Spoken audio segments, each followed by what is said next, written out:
Good evening, ladies and gents, and welcome to Splendid Isolation number 187, wherever you may be around the world. And let me do my little bit of boom attack.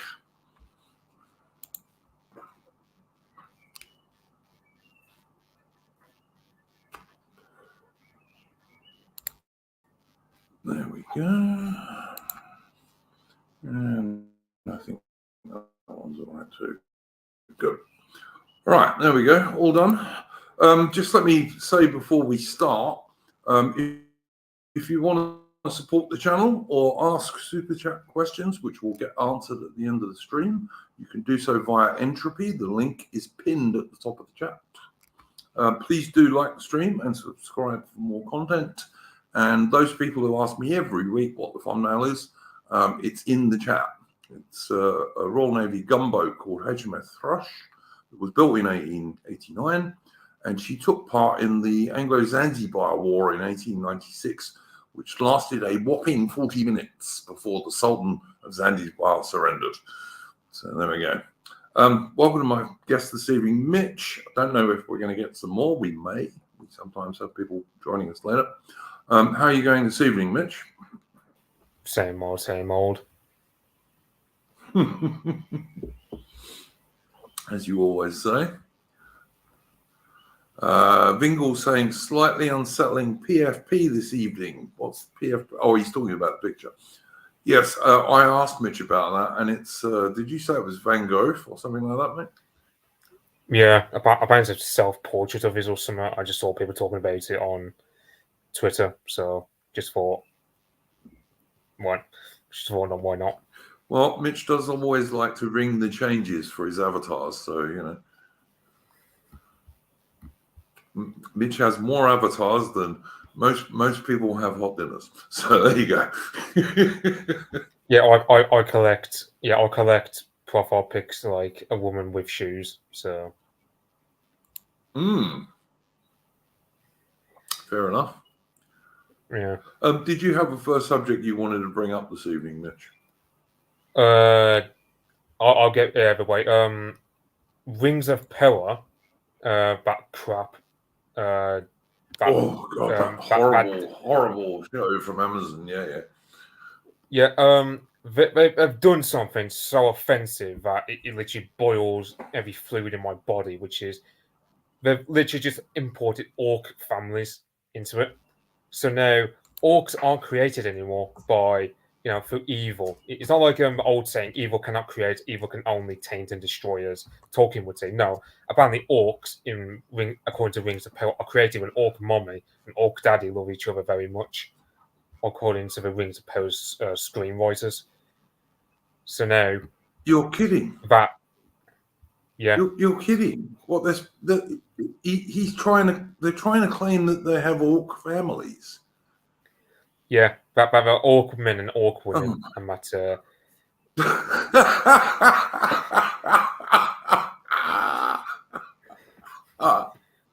Oh my god. Yeah. What's wrong with those people who write that show? I have to wonder, like, we never even read Tolkien, because I mean, I can't remember, I think it was in Fellowship of the Ring or Return of the King. I can't remember which one precisely, but because there's an old quote by Tolkien. I think Gandalf was the one who spoke it, wherein he says, "Evil cannot create; it can only corrupt and destroy." But that's precisely what orcs are. They're all men. They can't create anything. All they do is destroy. So, look at the diet of the orcs, for example. They don't farm their own crops. They just eat people or eat animals. They can't grow their own eat crops. Human flesh. That's right. Yeah, it's like the orcs, as well as Ulukar. Yeah, as well as like the orcs, goblins, and Ulukar. They're all corruptions of men and elves. Like the Ulukar, for example, of Isengard, they were elves. I mean, you can clearly see by the pointy ears they've got. They used to be elves, but they were corrupted by Sauron and Saruman. So, like, the whole point of Tolkien's orcs, Uruk-hai, is that they're corruptions. They've been turned into maladaptive, evil creations by the likes of Sauron, Morgoth, and Saruman. At least with Saruman when he turned evil, but he's not in terms of Fellowship of the Ring onward. So Rings of Power is literally just muddying the waters. I wouldn't watch. I wouldn't watch Rings of Power if you paid me. Okay, right? Amazon could pay me, and I still wouldn't watch it. But yeah, I haven't watched a single minute. As far as I understand it, the main evil guy in it is supposed to be the love interest for the woman who is supposed to be playing. Everyone calls her Guy Ladriel because she's this warrior who goes. Yeah, she's basically put down as like a shield maiden, even though she's got magical powers. Yeah, why does she need to go wandering around the sword? She doesn't need to, It's like yeah, because in The Hobbit, Galadriel literally takes down Dol Guldur through her magical powers, because that's where she gets her power through. Because she got one of them, the rings that the elves got, 3 given to the elves, wise and wisest of all. Galadriel has one of those rings, and that's where she gets her power. She does not need a bloody suit of armor, which doesn't fit upon her. I mean, the actress who plays Galadriel in Rings of Power, she's like 5 foot, but in the books, she's described as being like 6'3" or something in the books. So yes, that's right. She's supposed to be very tall. Yeah, beautiful but tall. Yeah. Yes, absolutely. Yeah, and the actress who plays her is certainly not beautiful either, but I mean, she's a pretty average-looking chick, if you ask me. But yeah, I suppose a 7. But yeah, she's average. I just don't. Yeah. I mean, she's not ugly, but she's not a great beauty, Yeah, it's like Kate Blanchett was a perfect fit because she was tall, graceful, but she also had that. I won't say menacing, but she certainly had that. What word would be fitter? Authoritative, I suppose, would be the best word. Like you could tell that she can hold her own. She's also supposed to be like, isn't she also supposed to be like 1,000 years old, Mitch? Yeah, because so Gimli, she's supposed to be like 1,000 years old because they're nearly the elves are nearly immortal, almost.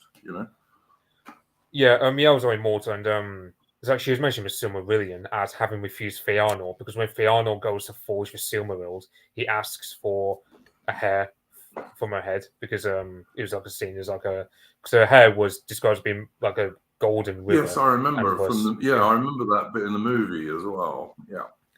Yeah, because Gimli, and that's also why she's supposed to be married. Yeah, Celeborn. She wasn't married to Silmarillion, but by the time I don't know when Rings of Power is actually set because I haven't bothered to look into it, but she was married to Celeborn. But certainly by the time of Fellowship of the Ring at the very least, if not in the events of, and it's like apparently she and Elrond were friends. They were not, so far as I know, they were not romantic love interests. It was never mentioned in the Silmarillion, but they were love interests in the slightest. No. They were just friends. No, not they have different partners. Well, I mean, Tolkien just wouldn't have wrote that at all. Yeah. It's just I don't know. They've spent so much money on that TV series, and they just chose second-rate writers for it and second-rate actors for it. I don't understand it. Yeah, it's if I was what's his name, Bezos, the Amazon guy, and I was going to spend, what was it? I mean, people have been coming out with things like millions and millions and millions of dollars worth of money. And if I was Bezos and I would paid all that money for that, you would have thought he would have got like the best showrunners and the best writers and the best actors, because otherwise you're just going to waste all that money, which he has, because season 1 of that show was a complete flop. And as far as I can work out, they released the first 3 episodes of it, I believe, and all of the reviews I've seen of it are that it is really terrible, And the only good thing about it is if you can't sleep, it will cause you to sleep because it's so boring. It's like, it's like the thing about like for one, screenwriting is just falling off a cliff. Even like Song of Ice and Fire went through screenwriting issues after season 4, like Game of Thrones, as well as House of a Dragon now with season 2. So screenwriting is poor, but also like, but also like you've got what was I gonna say? Oh crap! I lost my train of thought. I think the issue with screenwriting is partly the DEI stuff, because they have to have so many people who are women and so many people of various assorted races in their writing rooms. And of course, that's got nothing whatever to do with talent. Yeah, because I think of course it's going to fuck it up. Yeah, it's like Russians of Attitude, for example. They came up with a really good with a really good thread about high fantasy, because I said high fantasy is like the Englishman genre, because after by 1900 we explored all the world we could. The entire world was mapped down, but we still lusted after more worlds to explore and discover. So you get guys like Tolkien, C.S. Lewis, and others like George R. R. Martin who create worlds in high fantasy. That's the main reason why high fantasy is such an English genre, is because it's literally Englishmen lusting after more worlds to discover by creating our own, because we can't go sailing through the galaxies in massive spaceships as of yet. So we'll just have to compensate through high fantasy books like Lord of the Rings and Game of Thrones or Narnia and so on. So it's I definitely, because I mean, so outside of The Witcher, which was done by a Polish fella, I don't know anything in terms of high fantasy that was not written by an Englishman. I don't know anything that's not written by an Englishman in terms of fantasy. So you don't get or an American, to be fair. Mitch. Well, I mean, those Americans or an American fantasy, how many of those are? Well, I mean, of those Americans who write up the fantasy genre, how many of those are of English heritage? I imagine the vast majority. They're Anglos. Yeah, I see what you're saying. Yeah. Yeah, like George R. R. Martin, I'm pretty sure. They do tend to be Anglos, I'll give you that. Yeah, it's like George R. R. Martin, for example, I'm pretty sure. I think his ancestry is one of like English and German. About I know of anyway. Probably got like French or something among other. Yeah, I could believe that, because the Germans do some of this stuff, don't they? With things like the Ring Saga and that kind of stuff. Well, yeah, it's more. It's not really fancy. It's just they just focus on what's already written in terms of like the old stories like Siegfried and Brunhilde, which is like it's kind of like German version of Snorri Sturluson's Poetic Edda. So it's like it's stuff that's already been written down. And there was also there was, and I hesitate to say it was higher fantasy, but you also had the dude who did the Conan stories and what have you. I think also wasn't about Canadian. I thought Conan with Barbarian was done by a Canadian. No, he was he was definitely American. He was definitely American. But I can't remember his name now. But I would hesitate to call that high fantasy. But I guess it's related, shall we say? Maybe a bit lower fantasy, that sort of thing. Yeah. But it's like, definitely an Anglo thing to write that stuff for sure. Yeah, so it's like Oswald Fincher saying Game of Thrones is basically Wars of Roses. Yeah, that's true. Because the thing about like Westeros in Game of Thrones is literally just Ireland and Great Britain turned upside down and packed on one another. Like you've got the South. So you got, for example, these little peninsulas that are called fingers. Well, that's like the Irish coastline and Munster. You got these little peninsulas in the southwest of Ireland. Yeah. So that's pretty much Ireland turned upside down. Much so. And then you got the north of Westeros, like which is basically England turned upside down, which is basically Great Britain turned upside down. Yeah, he's made England gigantic in that show. What England and Scotland he's made gigantic. You know. Yeah, it's like you got the wall, which basically Haitian. I think that's the best way to describe it. Well, yeah, pretty much it's just basically just Great Britain absolutely. in a massive fantasy continent. Basically, I mean, he's not even trying to hide it. It's just, for example, you've got so for example, you've got the Northerners, right? They're basically the average bloke up in Yorkshire. Like they've got the rougher accents, high sense of duty and honour, like and also they're very, but also. You've also got loads of these smaller houses in the north, which are basically very, I won't say unruly, but very rough around the edges. Kind of like it's like the Percys of Northumberland, who great warriors in their own right, because it had to be because of the border reavers and so on. Which is basically, and then you have the wardlings. Well, yeah, because you lived on the border with Scotland and had to deal with raiders all the time. Yeah, absolutely, 100%. Yeah, we were talking about this before the stream started. You know that. The people like the Percys and stuff like that.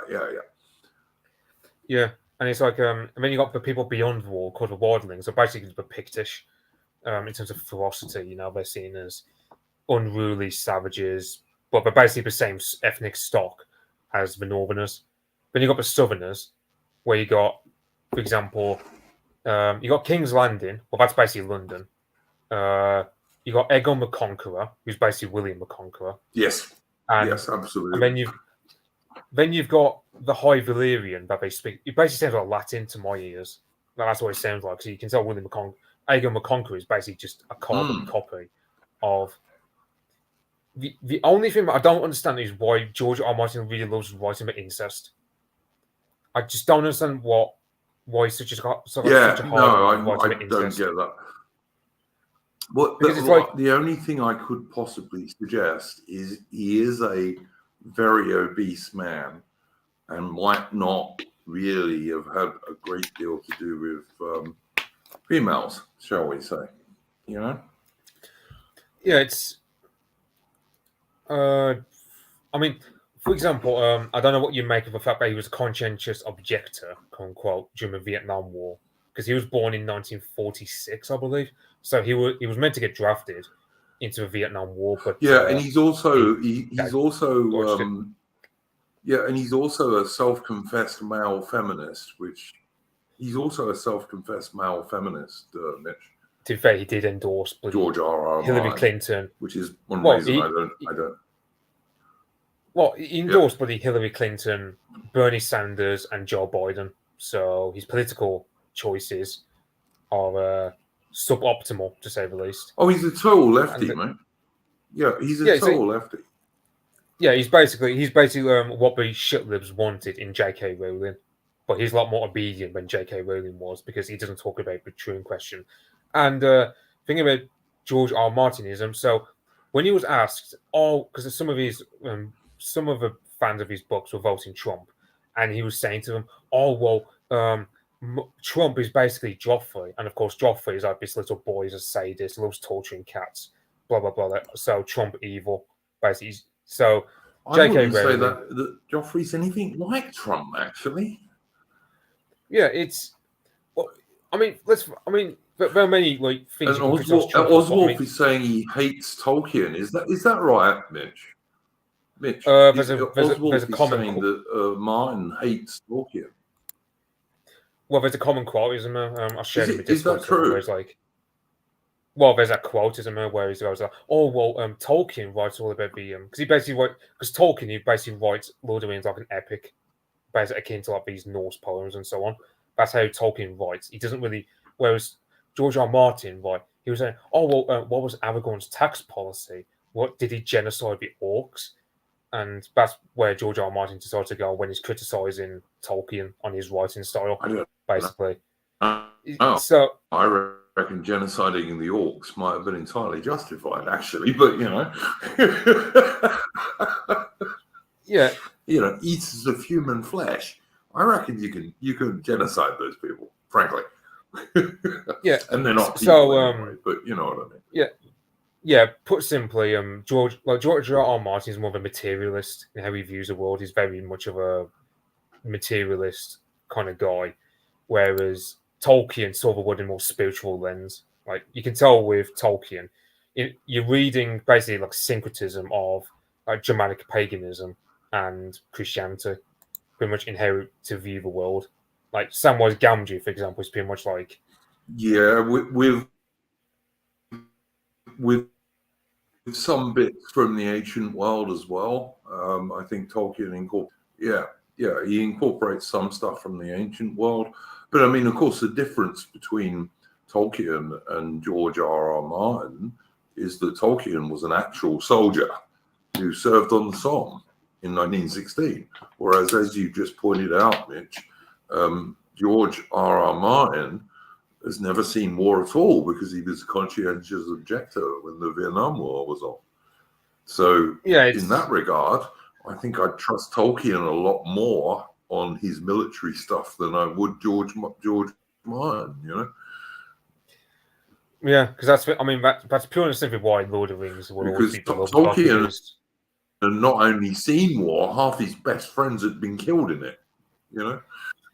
Well, yeah. So that's the thing. What I was saying, so you have the only reason that Tolkien wasn't killed in World War One was he got trench fever.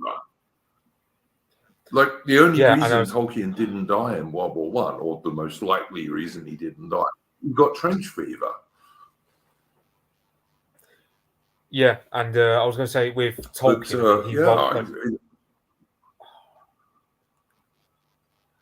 I was going to say Tolkien. He wrote down characters. He wrote down characters. Because I mean, thinking also about George R. R. Martin is like his works have got no higher ideals to aspire towards. It's literally just everything's grey, everything's morally ambiguous. There's no good in the world, and the only people who survive in his world are guys like Sandor Clegane, who are morally complicated. Because on one hand, sure, he will not take knighthood because so many people sully the concept of knighthood, like his brother Sir Gregor, who's very sadistic, very cruel. But then, it's just like George R. R. Martin. He doesn't have anything positive to write in terms of his world. I mean, that's not to say his works are crap. It's just there's no higher meaning to it. Unlike with Tolkien, where you've got guys like Samwise Gamgee and Gandalf, who they pretty much impart onto you like life lessons about always trusting the good in people, about Christian ideas of redemption. Like you get quotes about Gollum from Gandalf. There's quite a lot about courage in Tolkien's writings, you know, stuff like that, which is kind of important.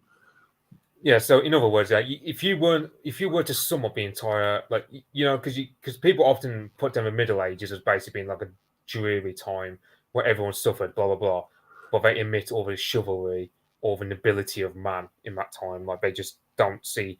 Like it's like when Ridley Scott creates a film about that kind of time period, he just has everything grey and boring. That's pretty much George R. R. Martin's view of the world, which is everything's morally grey. There's no any good in the world is really readily snuffed out at a whim. Whereas, and like everything's just a man of nudity and cruelty. Any good in the world is snuffed out. Like let's say House Stark, for example, they're seen as like an honourable and dutiful side. You also have Stannis Baratheon as well for Matt, who's also the same. Those characters get screwed over for justifiable reasons, of course, because they're not politically astute. Whereas the ones who win all the time are the ones who are more morally scrupulous, like the Lannisters, who started the war pretty much by engaging in incest, and whose traits are ruthlessness and pragmatism. So it's a very Machiavellian way of looking at the world, whereas Tolkien is a lot more. Oh yeah, what would be the word? 100%, mate, 100%. I tell you, the movie that they should make, the movie they should make, Mitch, is you remember that audio book that I put up in the Discord a long time ago now, The White Company, which is based on 100 Years War period, basically.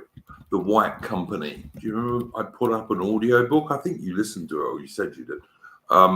I listened to like 15 minutes and I got distracted, so I need to. And it's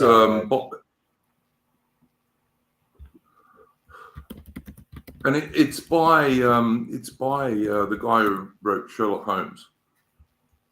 Oh, Arthur Conan Doyle, yeah.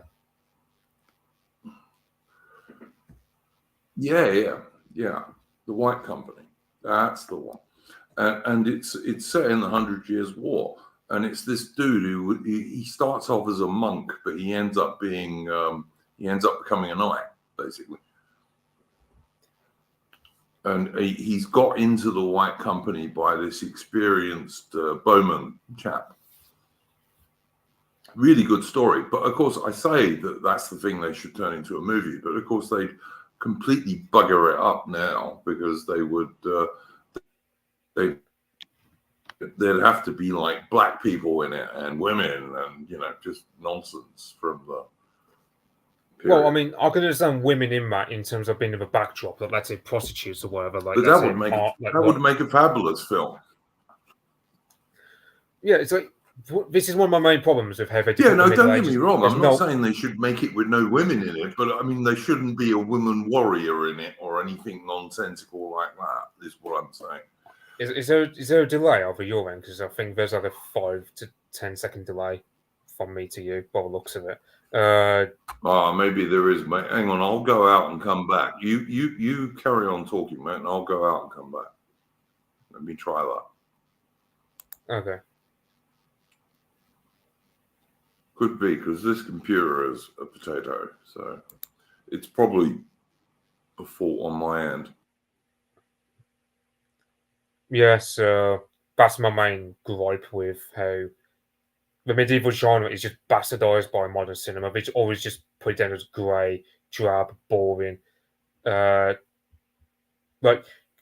because your average knight, let's say Edward of Woodstock, fighting at the Battle of Crécy and Poitiers, he would have like some most dazzling armor. I mean, fair enough, he had a lot of black armor, but he'd still have a lot of color to it. Whereas when you watch, for example, what was it called? The Last Duel, I think it was, by Ridley Scott. No, there's no color to it. There's nothing. It's all just colorless and drab. No, like the cinematographer just betrays a sense of lack of excitement, lack of vigor, lack of vitality. Whereas, let's say if you were to do a film about the Battle of Agincourt, all the knights who had money to pay for good armor would have a coat of arms emblazoned on said armor. So you might have a Percy who would have a Percy coat of arms on the front of his armor, as well as the armor generally being painted so that it was colourful. They wore They wore surcoats, Mitch. They also wore surcoats. They also wore surcoats, which were like linen coverings that went over their chest. That had their coat of arms on and all this kind of stuff. So yeah, they would have been very colourful. But also the richer knights would have had like gold inlay on their armor and all this kind of stuff, because you wanted to appear flash, basically. Yeah, but it's also a power display. As Wiggles says, they wore surcoats. They did. Well, yeah, it's also a power display as well. Because I mean, let's say, for example, was it the Field of a Cloth of Gold? I think it was where Henry VIII dined with Francis. Henry VIII, yeah. Yeah, Henry VIII had like really splendid looking armor because he had to. Because of course, when a king is dining with, let's say, King Francis of France, he's got to wear armor so that he just display the power and the majesty and the wealth England has. Because you can't go out looking like a cheap all the leading knights, as you said, Mitch, all the leading guys, all the leading guys, as you said, Mitch, would have had highly decorated armor. As people are saying in the chat, they did wear embroidered surcoats. It was colourful. There were banners everywhere as well, and that was one of my objections to the king. There was loads of stuff that was wrong in the king, but it was just so grey and dowdy, and no, they wouldn't have looked like that. I'm sorry, they would not have. Yeah, some people in chat are mentioning War of a Rohirrim, which I mentioned in my Discord, and I hate it based off a trailer because it's basically girl power. Even though the story was about something completely else. So the screenwriters have also missed the mark on that one. Because the original, because the War of the Rohirrim is based on Helm Hammerhand. Helm Hammerhand, who is the founder of Rohan. But no, they ignore him in favor of his daughter, Hera, who's basically put down a based girl boss energy. Yeah. Basically. So they've completely missed the mark. Because, I mean, when you have Eowyn, right? So Tolkien wrote down Eowyn to be, like, I suppose, a shield maiden of Rohan. However, she did so out of a sense of duty. She feared being put in a cage. But also, after she was done, she married Faramir and had children. So yeah, sure, she had a shield. She was a shield maiden for a bit, but she never ignored her duty, which was to get married to a good man and have children. Whereas, you know what they're going to do with War of a Rohirrim in this anime adaptation? They're just going to do girl boss energy, look at this, feminism galore. So I'm not going to bother watching it when it could release it in September. Yeah, I watched Nosferatu. People are asking. Vingle is asking: is surcoat pronounced differently? I'm not sure it is, Vingle. I think you mean boatswain is pronounced bosun. But yeah, I don't think it is actually. I think it's just surcoat or something like that. Anyway, but whatever. It's a covering you wear over your armor that has your coat of arms on it if you're a knight or higher. Yeah. It's like it's like as Vingle said, like even when like Tolkien was a bit hesitant about writing Eowyn in the way he did, like in terms of being a shield maiden, because of course Tolkien served in the First World War, and with the exception of, I mean, there's only one woman I know who disguised herself as a bloke to serve in the First World War, and even meant she was a journalist. She wasn't fighting; she did it to look up the conditions of the soldiers. Called I think her name was just like Dorothy Nicholson, I believe, or something like that. She disguised herself as a man, but she didn't do it to fight. She did it because she was a journalist, basically. So that's the only case I know of. She just wanted to see the conditions. I get what you're saying. Yeah, so that's the only. I think there were one or two cases. I can think of one or two cases in the 18th century. Like I can think of one in the army and one in the navy where that happened. But in the whole of the 18th century, like two, you know, and both of them got found out in the end, obviously. So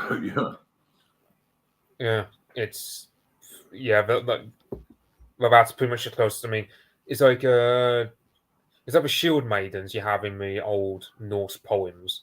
Like you have Lagertha, for example, who served alongside Ragnar Lothbrok. I mean, and Brunhilde, and as well as the Valkyries, right? The thing about the Valkyries, actually, a lot. Well, yeah, it's not just that Valkyries, right? So it's reckoned that originally they were put down as eating the corpses of the men. Like they ate the souls and took the souls up to Valhalla. According to one source I was reading about the Valkyries, so it's like, but also a lot of the Valkyries weren't actually. That sounds like a woman in many respects, eating someone's soul. Yeah, but it's also like a lot of the Valkyries. Like a chick to me, man. Yeah, and also a lot of the Valkyries they never served as a shield maiden. Like they wear armor, but they never fought in said armor. They only dressed in said armor, pure as a ceremonial kind of thing. It's like they find graves in like in the ancient world and the medieval world. The only time I have heard of women fighting occasionally was in defense of their town or city, by doing things like chucking roof tiles down on the enemy. You know. Yeah, that's kind. That's I mean, the only time I've ever heard of women in those eras actually fighting. But even then, they weren't fighting with swords and stuff. They weren't strong enough to do that, you know. But they could stand on a roof and chuck roof tiles at people, you know. Yeah, and it's yeah, it's well, yeah, so yeah, that's and I remember because there was a grave they found. I think it's either Sweden or Finland, where they found a grave. There was a woman. She was buried with chainmail armor and a sword, and they presumed that this woman this must mean that shield maidens exist. Whereas I'm thinking no, because one custom among the Norse, as Anglo-Saxons for this matter, was let's say you were a warrior, you fell in battle, but your body was irretrievable. They'd take your armor and give it to your wife. And then when your wife died, she would have your armor with you. Yeah, absolutely. So then she would join you in the afterlife, taking your armor with her. When they find armor with like these female graves, that does not vindicate shield maidens in the slightest. It's just a bloody funerary custom. No, it doesn't. But of course, that's what feminists like to pretend. And archaeology and increasingly history is dominated by left wingers and feminists, you know. Yeah, did you see that Lotus Eaters segment? That's all that's happening there. Yeah, did you see that Lotus Eaters segment on Mary Beard? Yes, not my favourite historian, but do tell me, Mitch. Carry on. Yeah, I'm just glad Mary Beard doesn't study Viking history because I just imagine how insufferable she would be talking about Viking shield maidens. Because I mean, whereas nowadays you just spend the time seething about calling politicians like Farage Julius Caesar, as well. That's an insult. So I don't really know too much about Mary Beard. I just know she just hates Julius Caesar for reasons I don't know. Well, that's all I know about her. She's very left wing, mate. She's a very left wing feminist woman, very much so. I mean, I've actually watched quite a lot of her stuff. I haven't read much of her stuff because I don't like her, but I've watched quite a lot of videos she's been involved with, and she puts a left wing feminist style on everything, basically. Oswolf in the chat is saying the last line of defense, once most of the men were dead, Victorian ladies were trained in pistols for defense of the empire. That's actually not true, Oswolf. Were they trained in pistols for defense of themselves? Yes, sometimes they were, but not for defense of the empire. That was men's jobs. And yeah, you're quite right. The female warriors it's a myth. Because if you think about it, right, even today in 2024, women make piss poor soldiers. They especially make piss poor infantry soldiers who have to be able to carry 80 pounds of kit all day over the roughest terrain, no matter how hot it is or cold it is or how wet it is or whatever. They make piss poor soldiers. They cannot do that stuff. Like the most popular thing I ever put on Twitter was two little English supposed soldiers who couldn't jump over a 5-foot wall. They just couldn't get over it. Tried about 5 or 6 or 7 times and could not get over it. And they had no kit on or anything. They were just in their uniform. Weren't the women like 5'2" or typical women, you know. One of them was. There were 2. Yeah, but they were. Yeah, exactly. But you know, the average woman today is 5'6" or something. You know, but the thing is, back in the Middle Ages and in the ancient world, when men fought against each other in actual hand-to-hand combat with like spears and swords and axes and shit like that. Women would have been at an even bigger disadvantage than they are today. And like I say, they make crap infantry soldiers today. Yeah, do you in the Middle Ages, they just would have been slaughtered, you know? Yeah, let's say, for example, you have Anglo-Saxon shield war of that of Effendon, where Alfred the Great is fighting for his life, as well as a lot of Wessex, against the Danish invaders. Imagine you had a woman in the shield war, and then the Vikings spot her. They apply extra pressure on that. So now, half the Anglo-Saxon shield war in that scenario, they're literally shit scared defending Would the have woman. killed her in about 10 seconds, but yeah. Well, let's say the woman got to live, okay, but that she'd They live. would have because killed of her in about 10 seconds, Mitch, and then there would have been a hole in the wall. Well, I was going to say, let's say the Vikings spot her. All those Englishmen now, they have to worry about her. They all have to rally around her to protect her, rather than worrying about the Better not strategic. to have her in the wall at all. Yeah, but that's still because it's either that. Like, let's say there was a woman in a shield wall, yeah, they'd have to worry more about her than the fact that about the tactical outlook of that particular battle, and so the battle's lost. But it's been proven, Mitch, that even today, I'm doing it hypothetically, Duke. That's women are in battle, I'm vindicating what you're men saying. will take. Yeah, no, but what I'm trying to say is it's been proven that even today, men will take silly risks to save a woman in battle that they wouldn't take for a man. Yeah, it's just it's like even today, and so the same thing would have applied back then. Yeah, it's like when you see it's like, oh, what was it? Oh, I remember seeing some footage in Ukraine where there were like female soldiers and all, and like the men were just like lamenting it, going, "Yeah, we're screwed basically." But and like you had some of the men who were just like, so you take when you have a new soldier in your trench, normally you let them learn things the hard way about how to deal with weather and so on. Whereas with these women, like it was only like 2 women, like average height or whatever, and you can tell the men just had a strong sense of pity, and they were just, unlike the men, they were just going out their way to try and make things comfortable for them. So from the outset, you got these women basically being pampered because that's just a natural male impulse to protect women. So you've got a situation where those 2 women you also got to imagine those men have been away from home for a long time. And those women, they'll be sleeping with men. So that's your unit's cohesion screwed over. Well, of course they will. Women. Yes, of course they will. Yeah. I need to just answer Sonny Jim in the chat.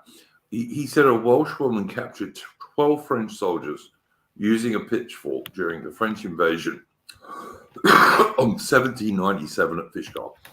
Now, I got to tell you, Sonny Jim, what I have heard about Fishguard is that they formed up a group of Welsh women in their traditional Welsh costume, which included a red shawl and a black hat, and that from a distance, the French soldiers thought they were redcoats. I've heard that, right? But if she did manage to do that, the only reason she did is because the French knew they were fucked anyway, and they just wanted to surrender. And surrendering to a woman's usually probably safer than trying to surrender to a bloke. That's what I would say. But anyway, that's just me. Yeah. I remember because that French invasion in Fishguard was a fucked undertaking. They didn't stand a chance. Well, I mean, I thought the French invasion of 17.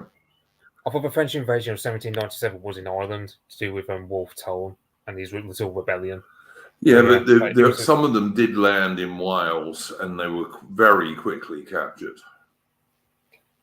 Yeah, some of them did land in Wales because, of course, the French fleet, because their sailors weren't very good, got broken up by a storm. So, yeah, it's like I suppose you can say that. I don't know. Yeah, I was gonna say I remember because the Battle of Aljubarrota where you had I think it was 500 English longbowmen sent by John of Gaunt to help the Portuguese in 1380, I think it was, because the Castilians were invaded. The Castilians, of course, had French knights on their side because there's a proxy war during the 100 Years' War. So in the aftermath of a battle, there's a Portuguese myth that this 6-foot woman, whose name I don't know, basically killed off like 6 Castilian soldiers who tried to rape her in her own bakery, and she killed them with what was it called? Just basically like a massive spade, but like kind of like like when you got like a massive oven for like a medieval bakery, like little Yeah, I know spade. that you put the bread in and out of. Yeah, yeah, I know what you're Yeah, talking about. Yeah. yeah, I forget the name of that particular tool, but yeah, apparently she killed 6 men with that. Now, I don't know if that's true, and to be fair, Portuguese historians apparently are unsure if it's true or not. It's just more of a legend, like, oh yeah, look at, as if to Yeah, rub sounds salt in. like a legend to me, I've got to say. Well, I just took it as like rubbing salt in my wound, like, oh yeah, the Castilians are so bad at warfare that they even run away from our women. That's kind of like what the Portuguese would do to, as like a sort of rallying Yeah, cry against any that's future what I'm invasions. thinking.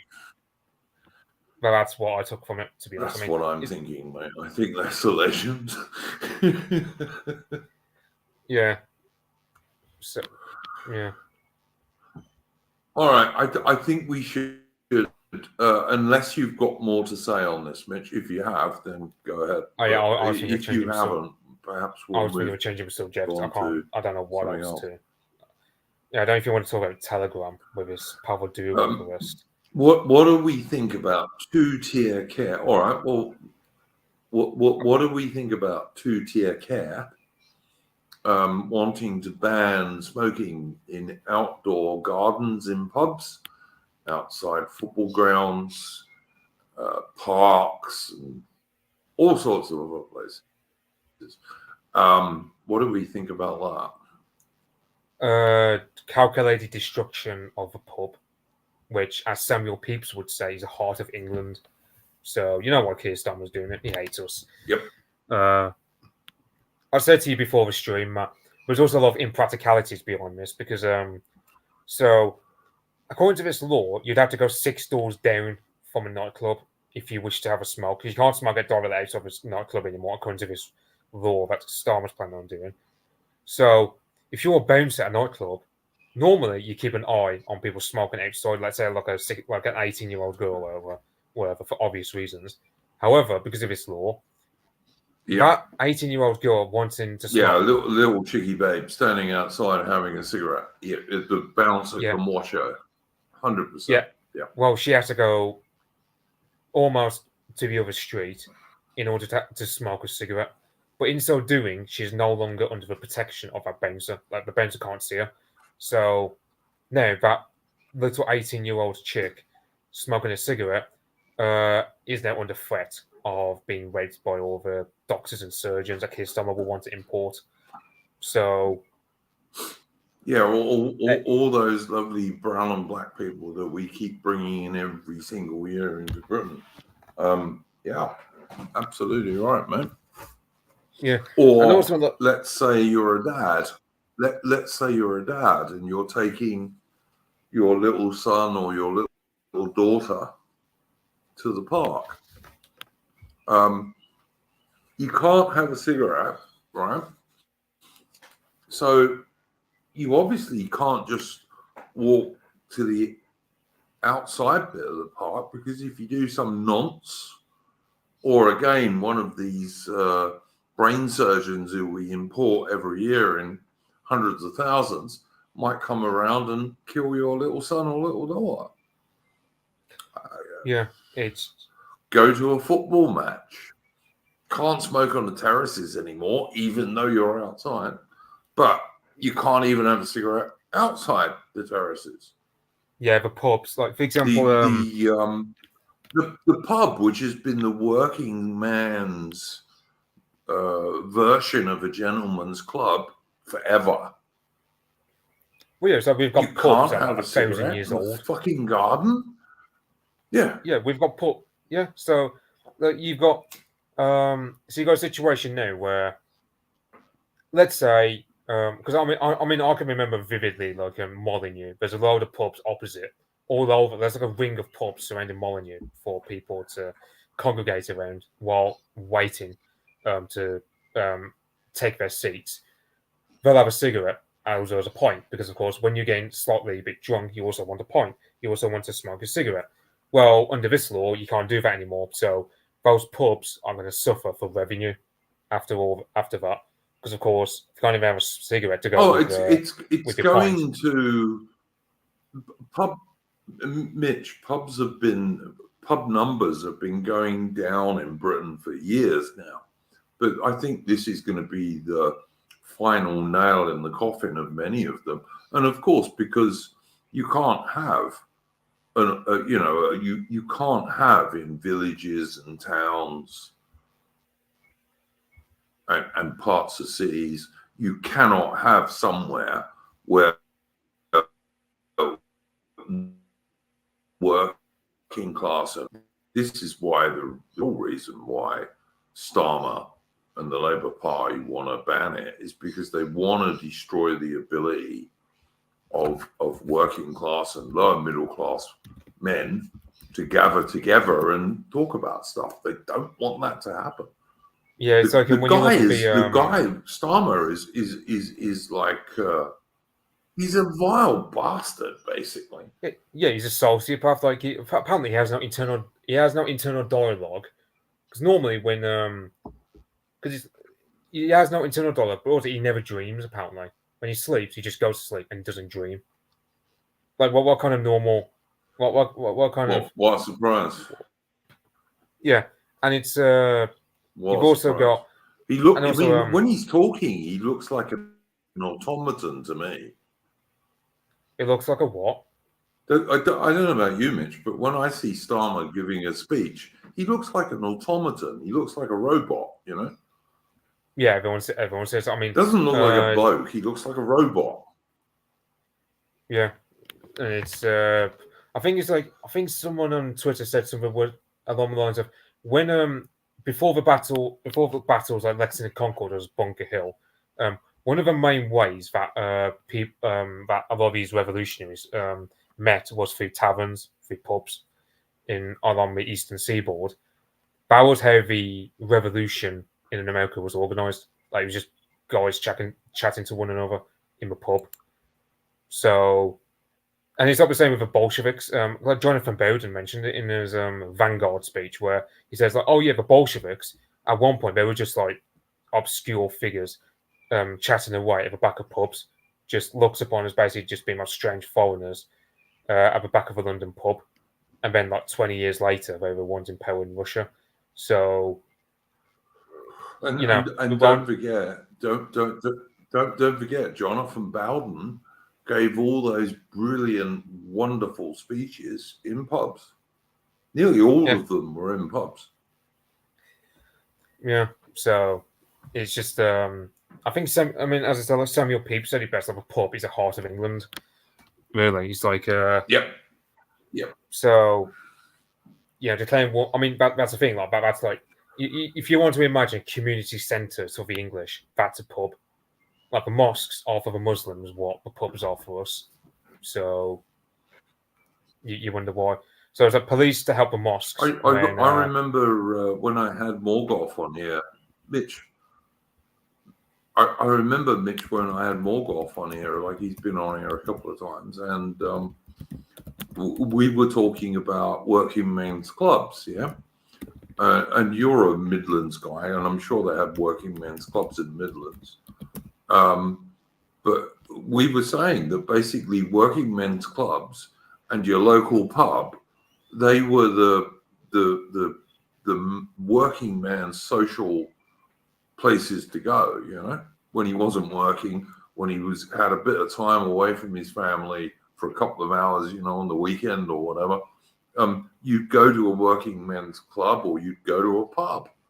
That's what you did. It's like, and Starmer wants to destroy that.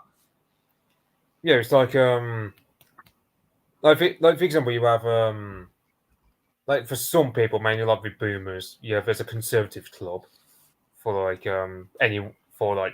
right winger type people near my neck of the woods. But then you've also got pubs. Like, for example, I know one pub that I used to frequent called the Roebuck, and half like half the patrons of the pub were literally just fathers, just bringing their children there. Because the children, let's say they'd be doing their homework on one of the tables, while the father would be watching the football or something. That's just kind of like the pubs near me. That's kind of what happens. Some of the pubs are more like nostalgia clubs for those who grew up in the 80s, but there's pubs like that where I said, like, you get you get, let's say, a father. Let's say he's taking care of his children for an afternoon. Okay, well, he'll just have like a pint in the pub, watching the football or having a chat with his wife or whatever. Meanwhile, the children are doing the homework on the table. So that's always been like the community sort of spirit near me. And those was a lot of these working men's clubs as well. I Just being mean, very. look, when I lived in England, Mitch, when I lived in England, I lived in a little tiny village in Berkshire, yeah, and my local pub was dated back to the 1500s, and it was originally a hunting lodge. Okay. And, because even when I lived there, we used to get deer coming down the main road of my little village, which was a little tiny road, and we had great big woods behind us and stuff. And my local pub was a 1500s hunting lodge with a great big beer garden, And so sometimes at the weekend, I'd go there with my wife and my little boy. My little boy would play on the children's play stuff that they had in the garden, and my wife and I would sit there in the garden and have a cigarette in the summer and a beer, or a cider or something. But or I'd go there sometimes when the rugby was on and watch England playing rugby against Scotland or Wales or whatever it was. But if you destroy that, you do destroy a very central part of England. You really do. Yeah, Oswulf is mentioned as well. Yeah, there's a village nearby me. I won't say the name of the village for obvious reasons, but there's a village where, so you got like a road, and in the midst of this road there's a little island. But the island is basically like a little pasture where, let's say, you're a farmer, you bought some new cattle or some like new sheep or whatever, some new livestock for your farm, but your farm wasn't ready enough. You had to, let's say, you had to put a temporary pasture. You put them in this little island in the middle of the village, and there was like a pub right next to that main road, where, because this was like, this village is old basically. It's been like around for over 1,000 years. Like, it's mentioned in Doomsday Book. That's how old it is, and everyone would watch that little temporary pasture in the middle of a village from a pub. So the pub was kind of like what would like, it better to be like an Anglo-Saxon mead hall, be full of like other farmers helping each other out, where they'd all meet together, have conversations, but also these little temporary enclosure in the middle of a village would also be looked upon by not just the farmers in the pub, but also by the people who live on that street. Well, that's kind of the high-trust environment that you used to have. I mean, we still have it around me. It's just not, but the fact remains, like, but that's kind of like the heart of England to me. Just like farmers having a pint in the pub, talking. I totally agree. Common struggles. No, I totally agree, man. I don't know. I don't know, Mitch. Whether you're old enough, but like when I grew up, and I'm an old bastard, okay, but I was born in 1965. But growing up, your dad always had his local pub, Like, he might have occasionally gone to other pubs, but he had one pub he went to every weekend or whenever he went for a drink, Well, for me, it was like, what? There's actually 5 pubs, actually, I frequented. Like, I was loyal to all of them. However, one has been turned into a supermarket. One has been turned into a house of Roebuck, and the other 3 are still active, but it's like, but yeah, I've only got 3 pubs in my local area, and even like one of them is basically just a restaurant at this point. How it runs itself. I think all of them are going that way, mate. I mean, and they started going that way when they banned smoking. Like, there used to be in Britain that you would have one bar where you could smoke. And, you know, to me, that was okay, because if you didn't want to smoke, you could go to the other bar. You know? Yeah. Yes. What was so bad about that, for fuck's sake?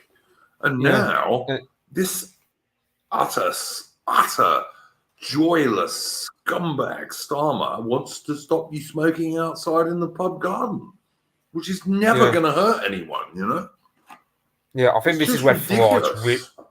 this is one area where Farage really needs to go on the attack. I mean, to be fair, he's already done enough good anyway, just through that. You know, like that little video we did where he's having a cigarette outside the pub, basically saying, "Yeah, I'm not going to conform to this. Arrest me if you so want." Basically, so Farage is doing a good round on this.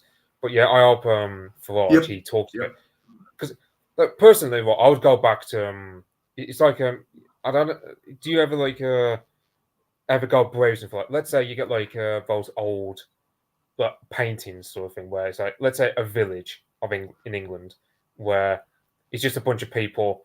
Let's say a guy's on his bicycle riding down the street. You know, you get two girls just chatting with one another, but then you got all like the guys with flat caps and tweed suits or whatever. Like, you know, people dressed smartly 100 years ago, just going to a pub.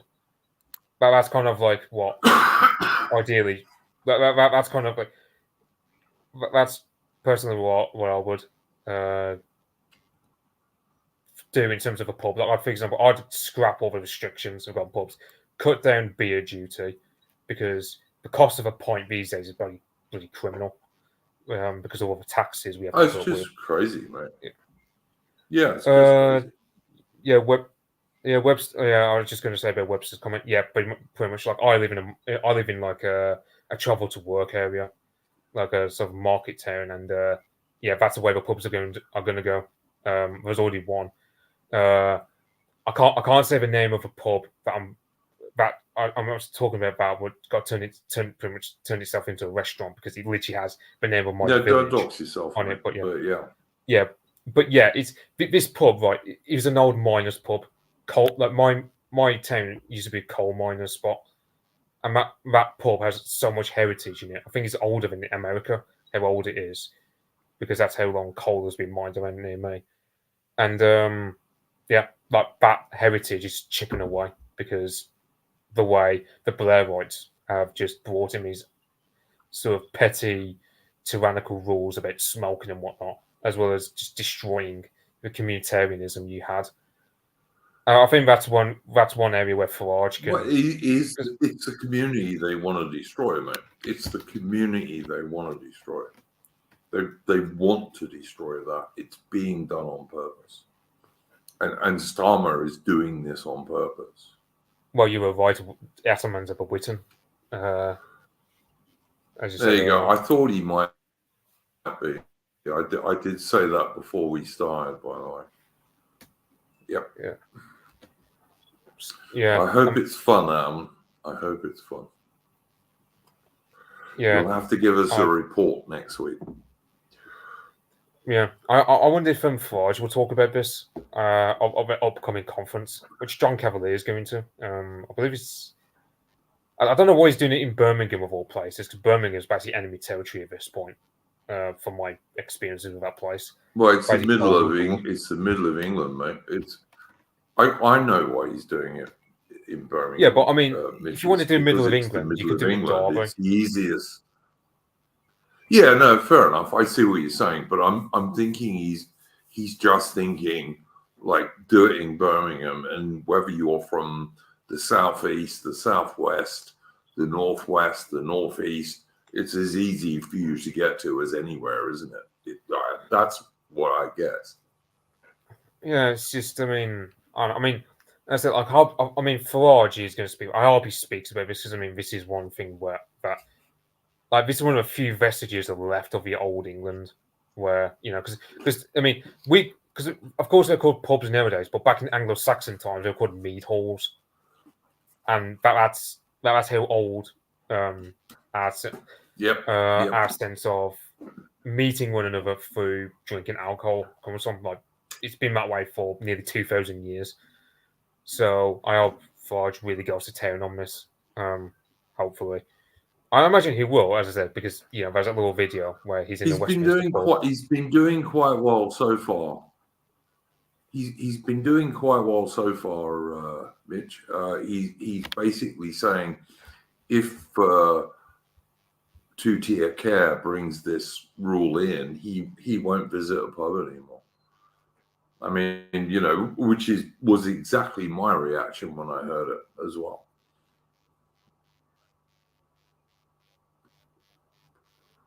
So yeah, I'm glad it's going well, Armin. Thank you for chipping in, mate. And we'll ask you for a report on it next week, so you can tell us, obviously without doxing anybody or anything like that, because you can't do that in Starmer's Britain because you'll end up in prison. Starmer hates Anglo-Celtic people and wants us all in jail, basically. Yeah. I'm honestly, Starmer has become the worst prime minister Britain has had since 1945 within weeks.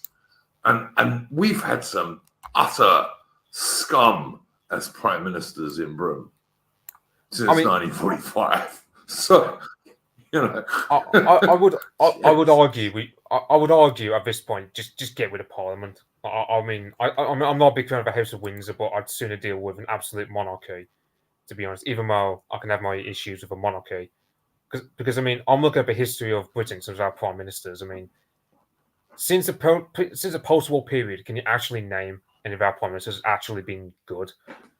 I suppose it's close to Maggie Thatcher, but even then, Maggie Thatcher had her issues because, well, look, the thing I always say about Maggie Thatcher, right, is that at least she had the moral courage to fight the last really British war in the Falklands, which was a totally British war for British people that we won.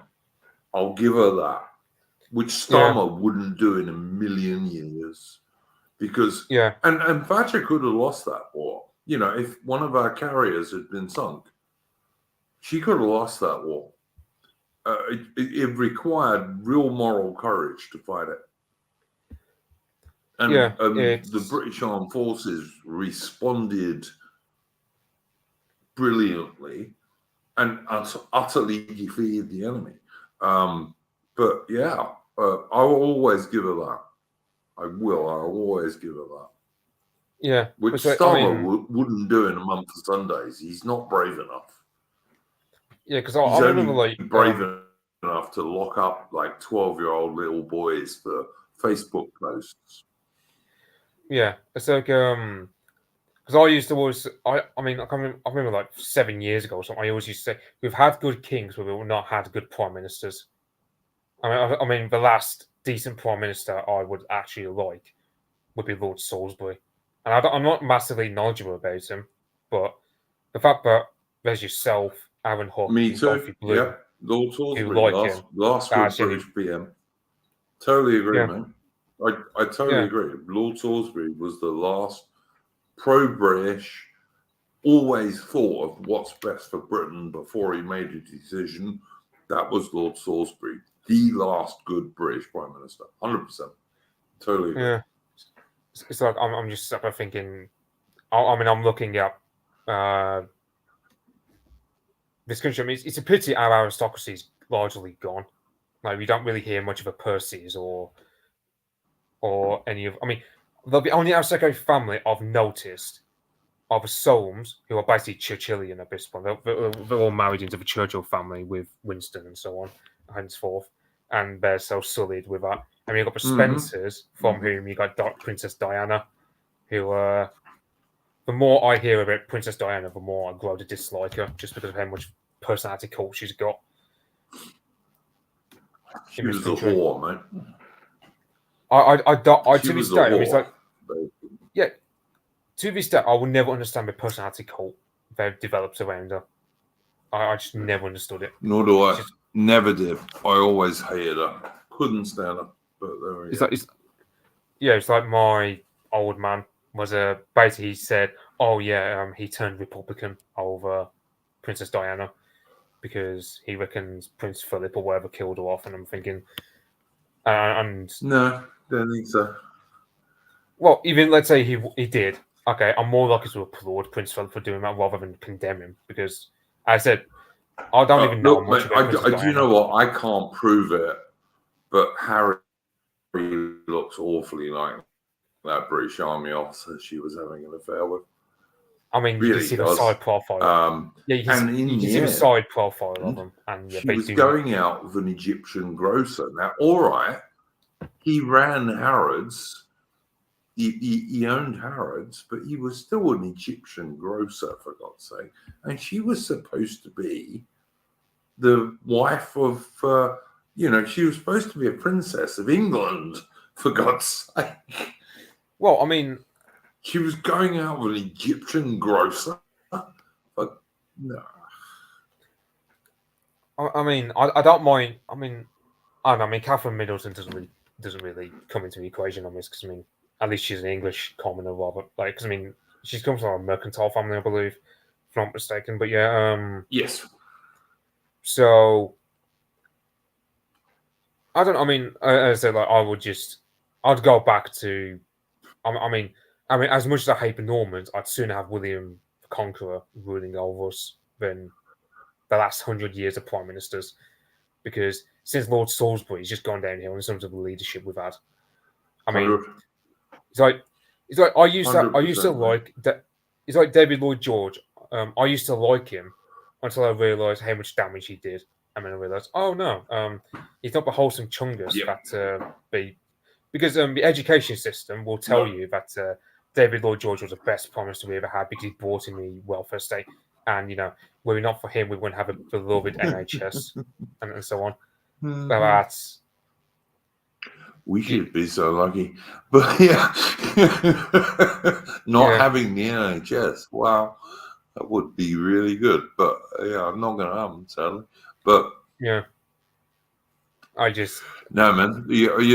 Salisbury, however, if you're a good, patriotic, right of centre Brit, Salisbury is the only prime minister you can point to as a good one.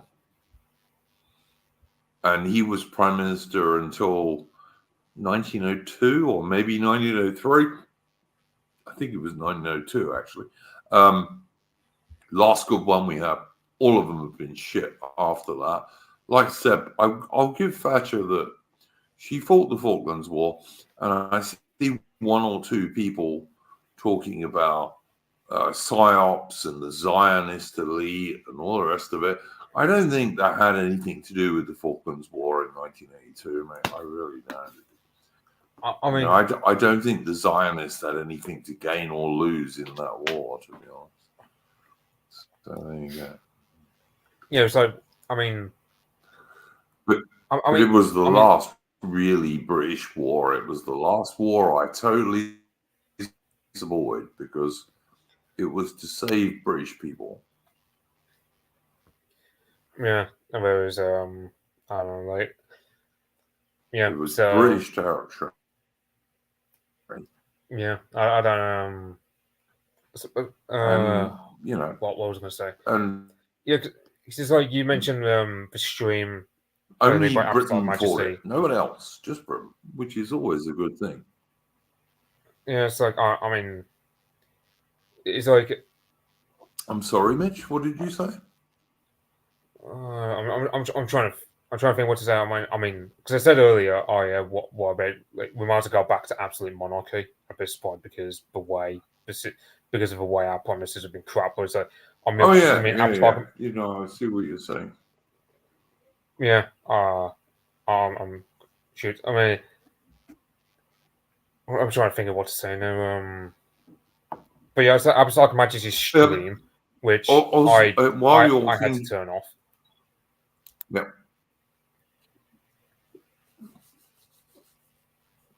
It was which one? Are you talking about the Once and Future King one or the other one? The newest one he did about the latest one about the coming of the return of the future king. The return of the king. Yeah, because he kept mentioning the term it's called the return of the king. Yeah, he kept mentioning the phrase neo-Burkean, and I'm sort of thinking, well, what is meant by that? Because I mean, I've never read Burke, but I know enough about Burke to know he's basically like the pioneer of conservatism. But I don't know what he means by neo-Burkean. And he's just, I'm like, there's only so many times I can listen to like a southerner speak with words like that before I just think, I'm just going to turn off and then just go to sleep or something, because all right. Just... all I can say to you, Mitch, is I'm a fan of Apostolic Majesty.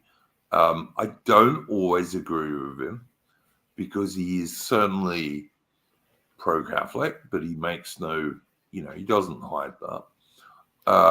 I think he's also a bit pro-French for me, who as a traditional Englishman is not very pro-French. No, I'm traditional Englishman, so the French have been our enemies for 1,000 years, basically. So I'm not pro-French at all. But I will say this about Apostolic Majesty is that I have never been able to fault his actual history. I have never heard him say something that was historically not true. So I'm a fan of his from that point of view, even though I don't always totally agree with him. But I mean, I don't need to totally agree with someone to be friends with them, if you see what I mean. I can largely like him. Apostolic Majesty is an excellent story. Yeah. I don't fault his historical analysis at all. It's just like when he uses words like neo-Burkean, I'm sort of thinking, what he's meant by this? Because I'm thinking, I've got animus against Southern accents just because, I don't know, we just love to sound posh. Like, we love to sound our own voices, Southerners, from my personal experience. Yeah, I can see you must have hit mine, mate. But anyway, I don't count. Like Londoners don't count Southerners because, Cockneys are a separate breed from, let's say, someone from Kent. Oh, fair enough. But you get the gist of what I'm saying. Like, the thing is, you get a lot of these people who have a southern accent. No, they can have like a higher. Neo-Burkean is not a phrase I use very often. Yeah, I don't even know. Look, Apostolic Majesty is a fairly posh dude. Yeah, but yeah, I don't use the term neo-Burkean very often, but I see what he's saying. But I would say to you, Mitch, as I said before we started, for the benefit of the people watching, that go watch the Return of the King video that Apostolic Majesty did with Semiagog, and watch the last half an hour of it anyway, because that's when he talks about who could be a reasonable pretender from the House of Wessex. So, Alfred the Great and Harold. And I know that Mitch is a great Anglo-Saxon supporter. And within the last half an hour of that, he does actually talk about that. And there are more than one might think. So it is worth watching. I get what Mitch is saying. There was a lot of esoteric stuff in it. But it was a pretty good stream. As was the stream he did the day before that on Rhodesia, which was also excellent, I thought. But yeah. I forgot to set my reminder to that, so I need to watch that. But Rhodesia, there's a... Yeah, that's a good stream, mate. You should watch it. You'd like it. Yeah. I don't know if you noticed on Twitter, like there's just a massive uptick in people talking about Rhodesia. A lot of people doing Twitter threads and so on. I don't know what started it, but everyone just started talking about it. And aside from a communist side, I don't think anyone's got a bad word to say about Rhodesia, because let's face it. You have Ian Smith. Well, some people like to point him down as though being a racial supremacist. I know he wasn't. He was so much of an Anglo-Saxon in the sense of fairness, but he also realised, well, look, you can't have the blacks aren't ready to rule themselves, so the whites have to stay behind and rule. in their stead, and Absolutely as a result, right. Yeah. and as a result of Harold Wilson and other guys like him who screwed over Rhodesians, Mugabe took charge, and well, that is Zimbabwe now. Back when it was Rhodesia, it was a breadbasket of Africa, well administered, fair laws. Not to spoil AM's excellent stream about the demise of Rhodesia. His central theme is how like Ian Smith, who obviously in World War II, Ian Smith was a Spitfire pilot. You know, he was a Spitfire pilot with the Royal Air Force, got quite badly injured as well during the war.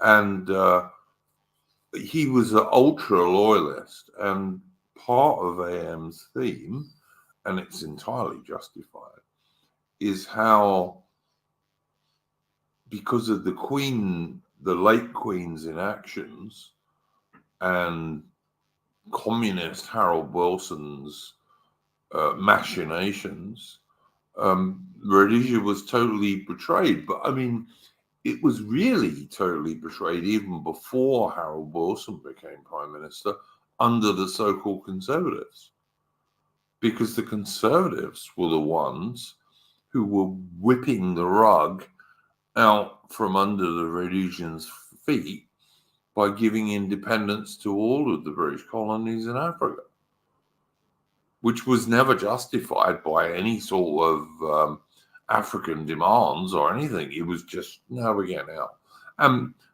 Mitch, who I know is very anti-American in many respects, will appreciate that one of the things that is brought out in that stream is how the Americans were the people who were pushing the British to do that, which they undoubtedly were, you know, in I the don't think second half of the Wilson did much 1950s pushing and the from early America. 1960s.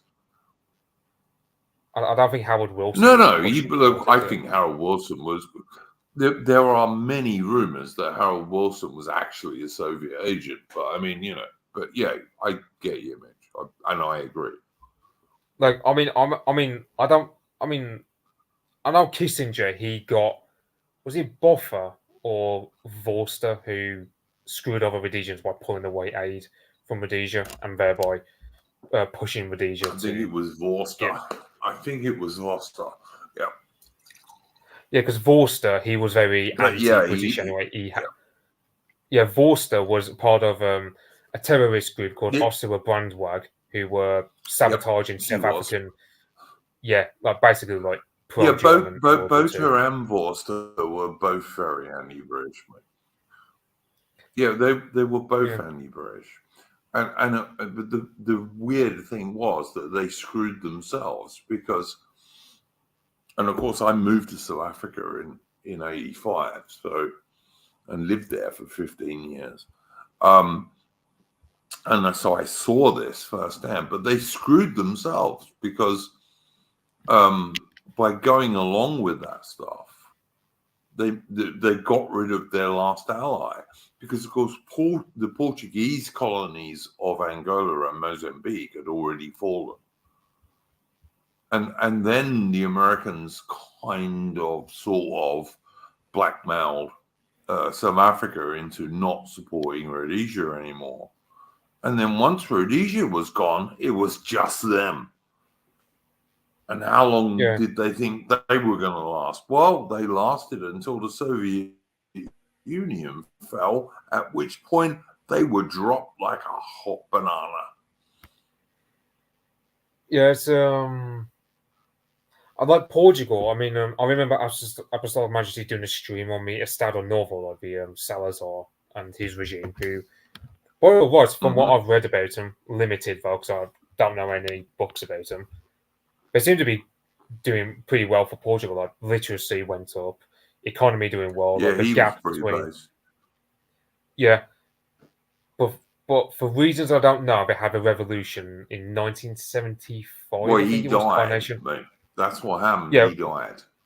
Yeah, 1968, and you had Satano who took over after him. But then there was a coup by the left wingers and the military. I don't know how that came to pass because, by all rights, I mean, the Assad and Nova regime was largely popular, like very traditionally Catholic. They grew, like the economy was doing well, and there wasn't really much cause to complain. If you let's say you're a Portuguese fella, Might have been a bit of Porto, CIA stuff going on there, mate. Yeah, Mitch, there might have been a bit of CIA stuff going on there. Yeah, because it's like to be fair, like it's one. I mean, there's a truth to elite theory in how you can have like a small elite just force change in society, like the Bolsheviks, for example. Because I used to be a Germanophile until I realised, like, because I read Sean McMeekin's book about the Russian Revolution, where he said that the Germans, so the Kaiser Wilhelm and his government, they gave the Bolsheviks $1 billion. Well, $1 billion in our money today. Equivalent of that much money to the Bolsheviks in 1917.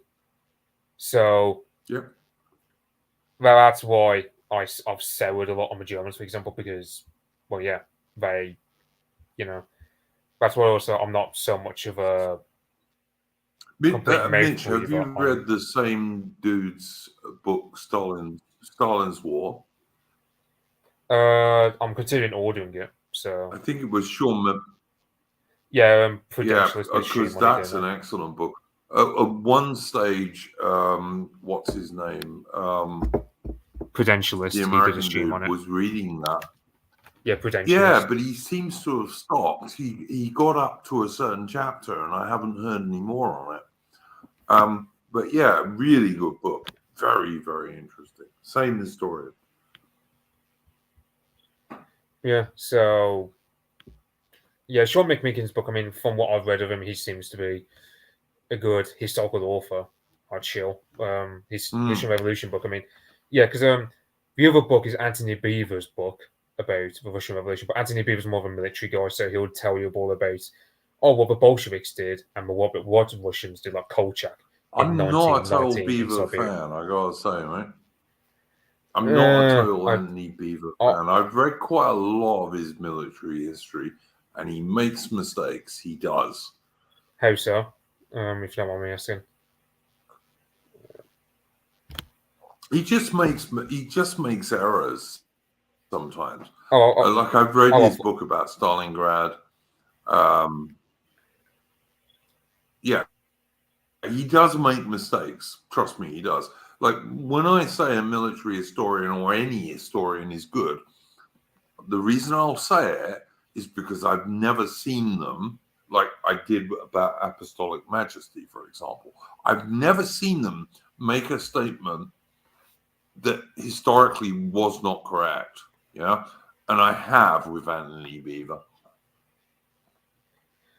I thought the problem with Anthony Beaver. But I thought the problem with someone like Beaver would be because of course he's a boomer, isn't he? So can you imagine he'd be somewhat because like Ridley Scott has the same problem with his films where he'll get stuff wrong, but also Ridley Scott is his insufferable desire to just infect all of his films with either feminism, like with that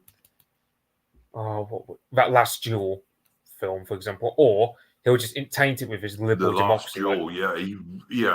Terrible. Yeah, I mean, you got that Robin Hood film he made, which I liked at the time when I was like 10.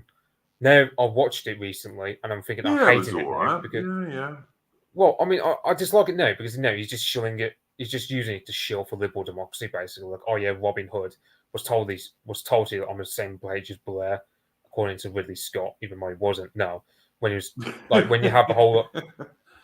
I'll be honest. I didn't hate that. I didn't hate it, Mitch, and the only reason I didn't hate it is I kind of like Kate Blanchett, and I kind of like Russell Crowe. They're all right as actors, and actresses.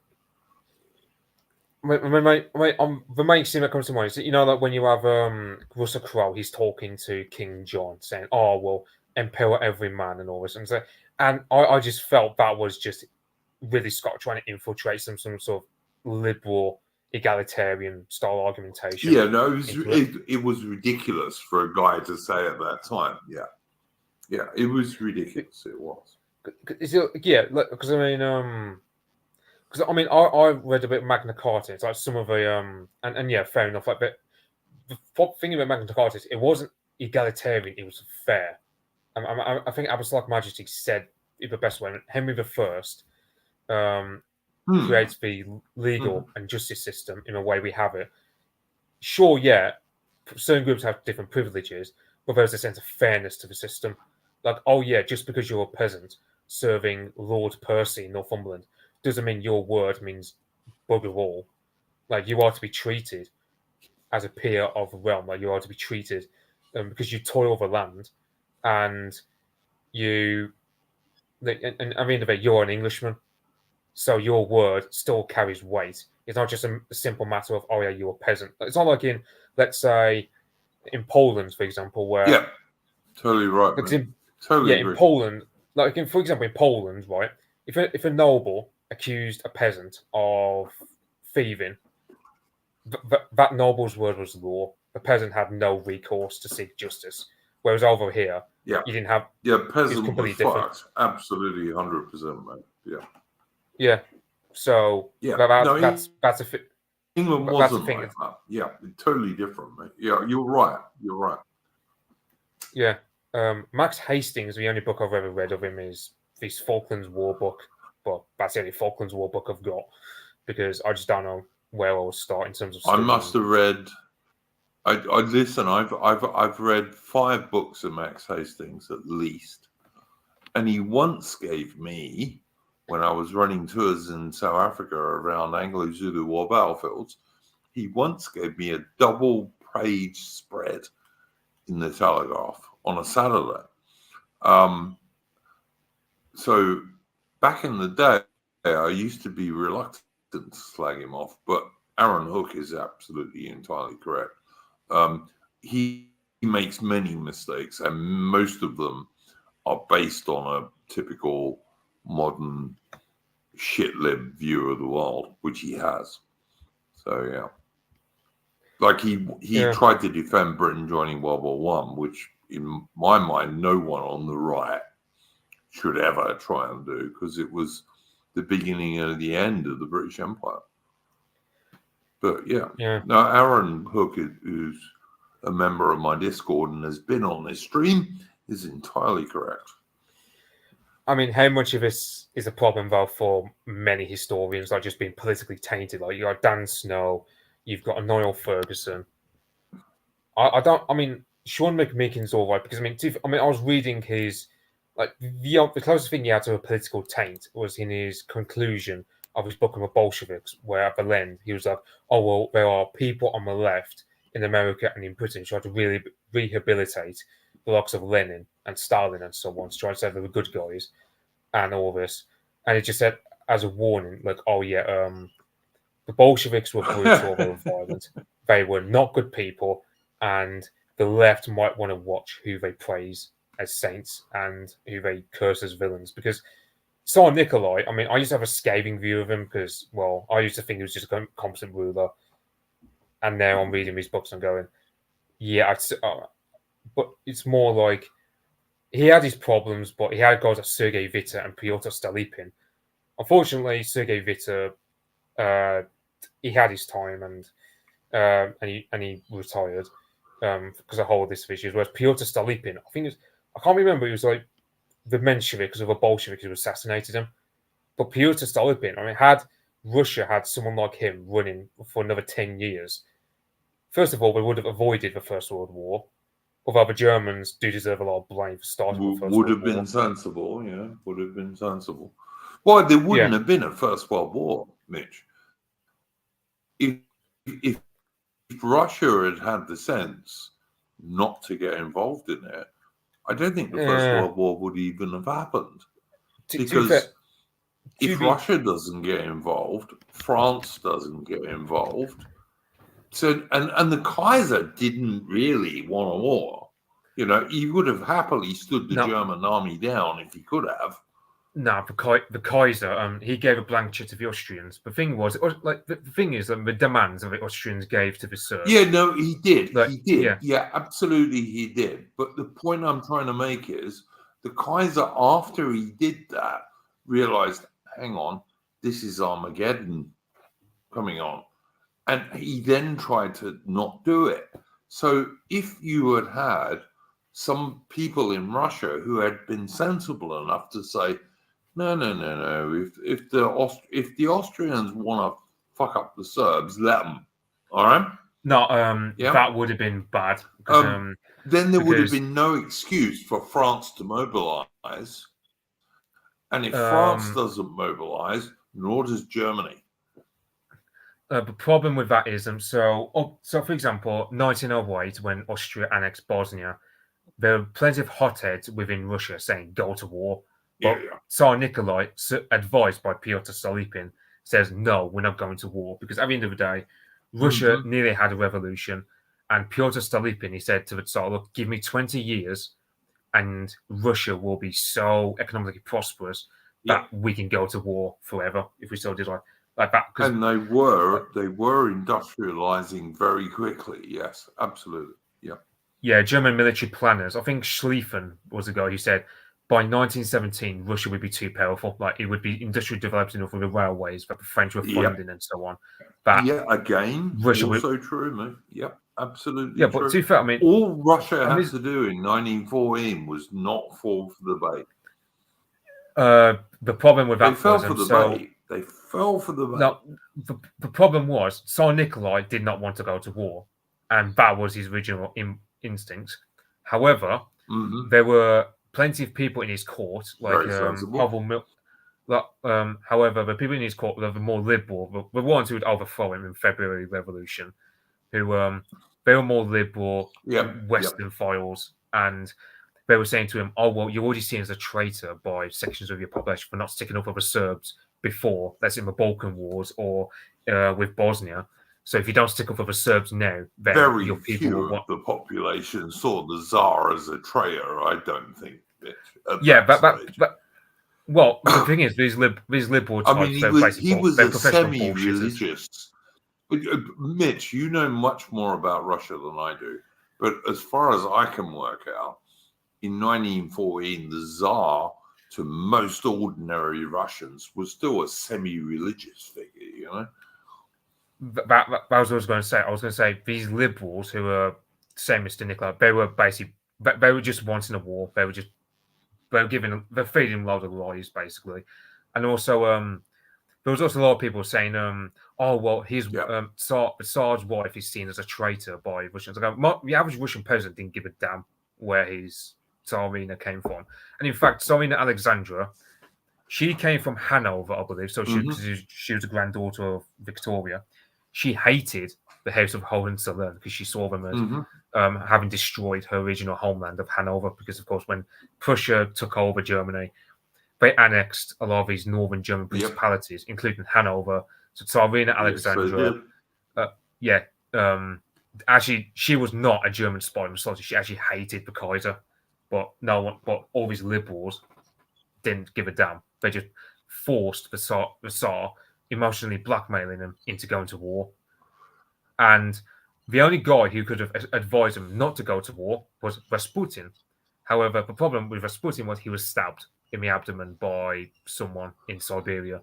So he was hospitalized at a time when if he took a train journey to St. Petersburg and advised the Tsar, Russia would never have gone to war. But fate just decided that Russia had to go to war. And the thing was, Russia was actually doing Russia hadn't have gone to war.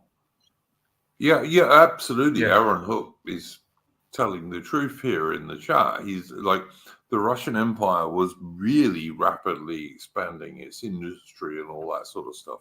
They just needed a few more years.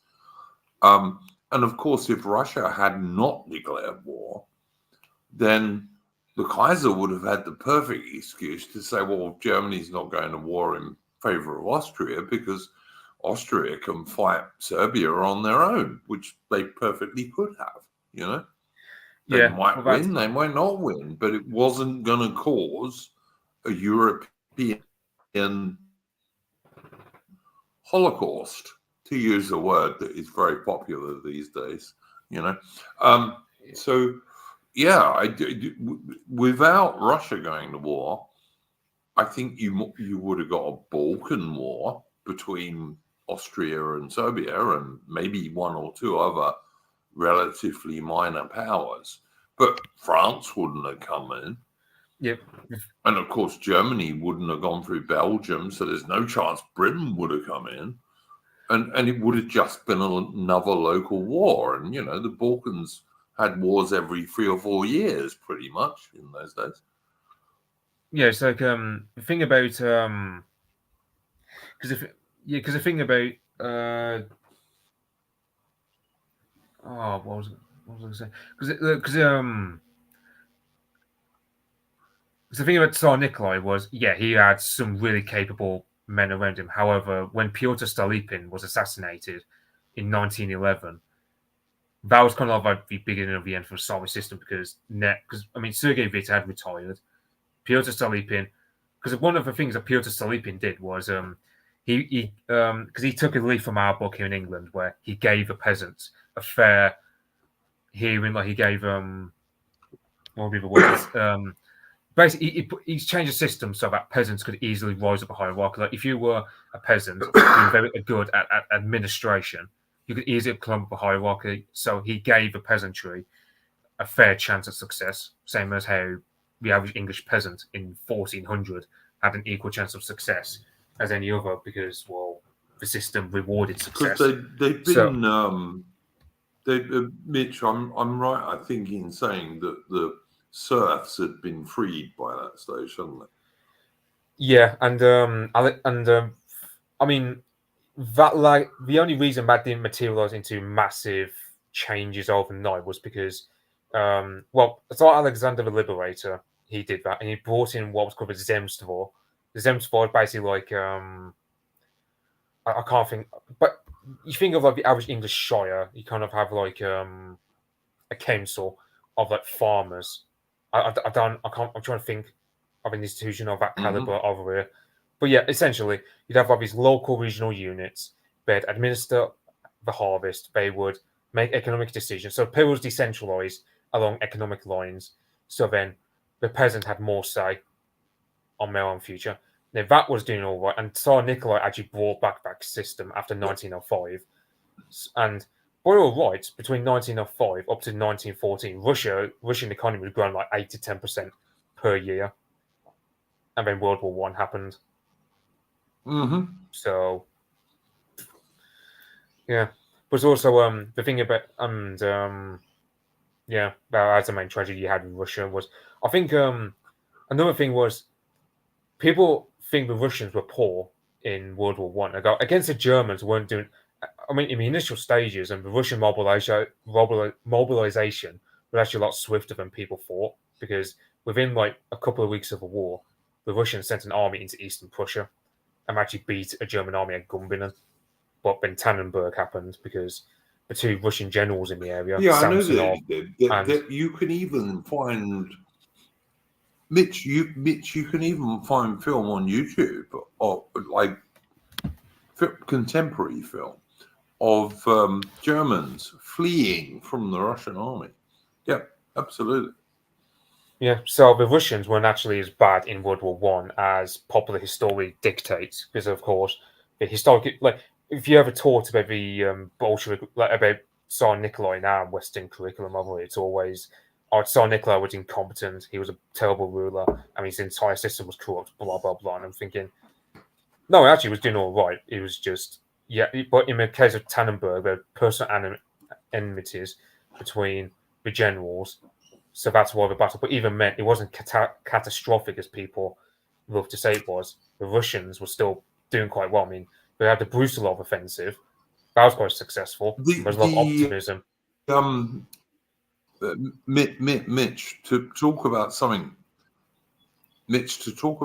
I have a limited knowledge on, the Russian Navy, which got annihilated in the Russo-Japanese War, as you know, like finally at the Battle of Tsushima, but before that, outside Port Arthur.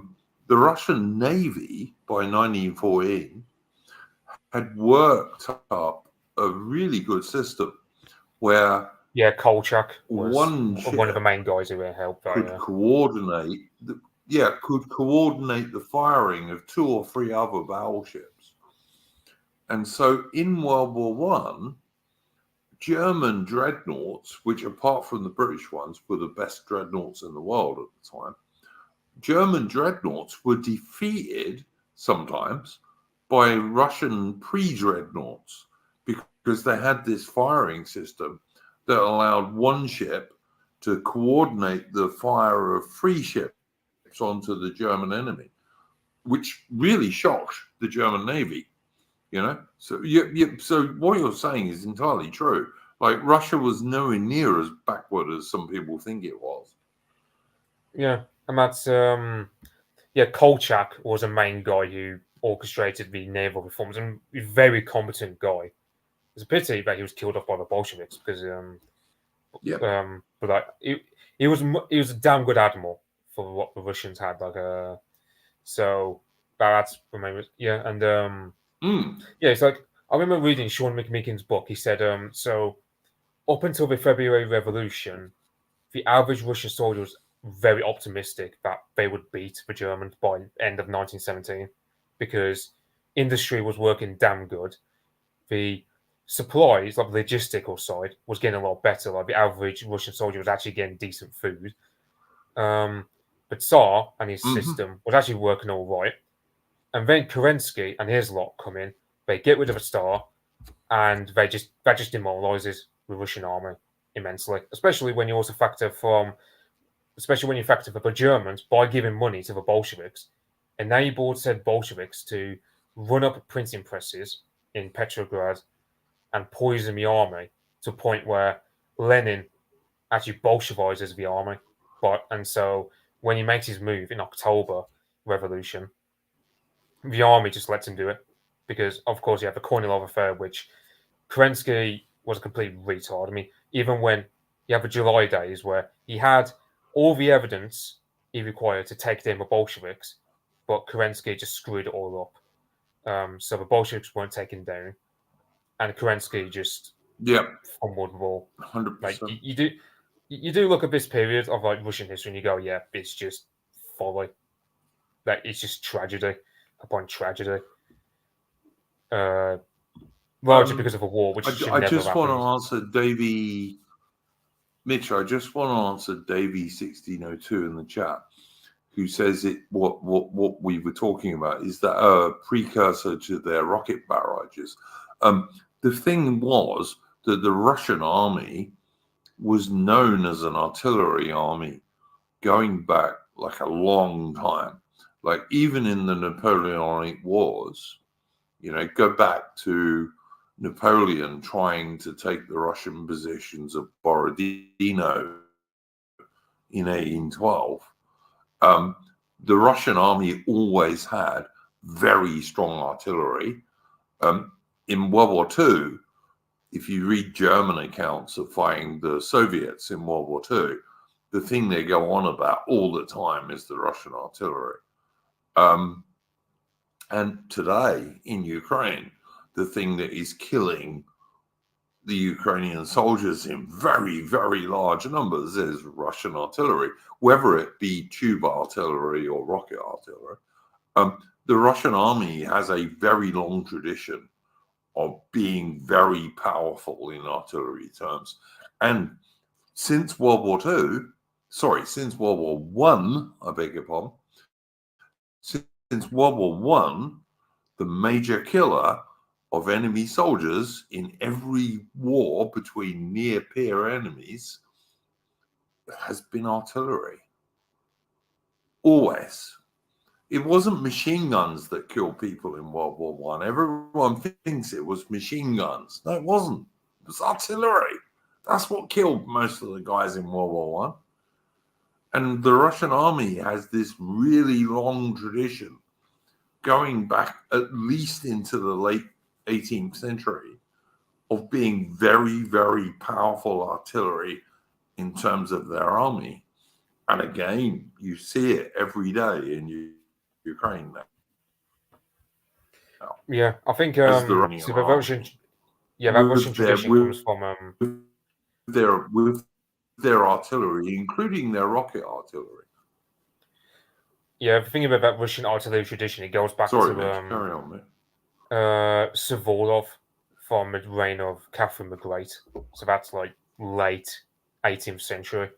That Russian artillery tradition goes. I think there's like a school of artillery named after him, if I'm not mistaken, because Suvorov was often very damn good general because he was often able to win battles where he was massively outnumbered by the likes of the Turks, like the Ottoman Empire, because he had better guns than what the Turks had on him. So it's kind of like whereas well, I mean, I can look at the Russian army, but I mean, I have to. But I mean, if you want to look up great armies, I suppose you can look up the British Army, the Anglo-Sikh War, a Battle of Rhodesia, where we won against the Sikhs outnumbering and outgunning us. So, The Sikhs yeah, always had better and bigger guns than the British.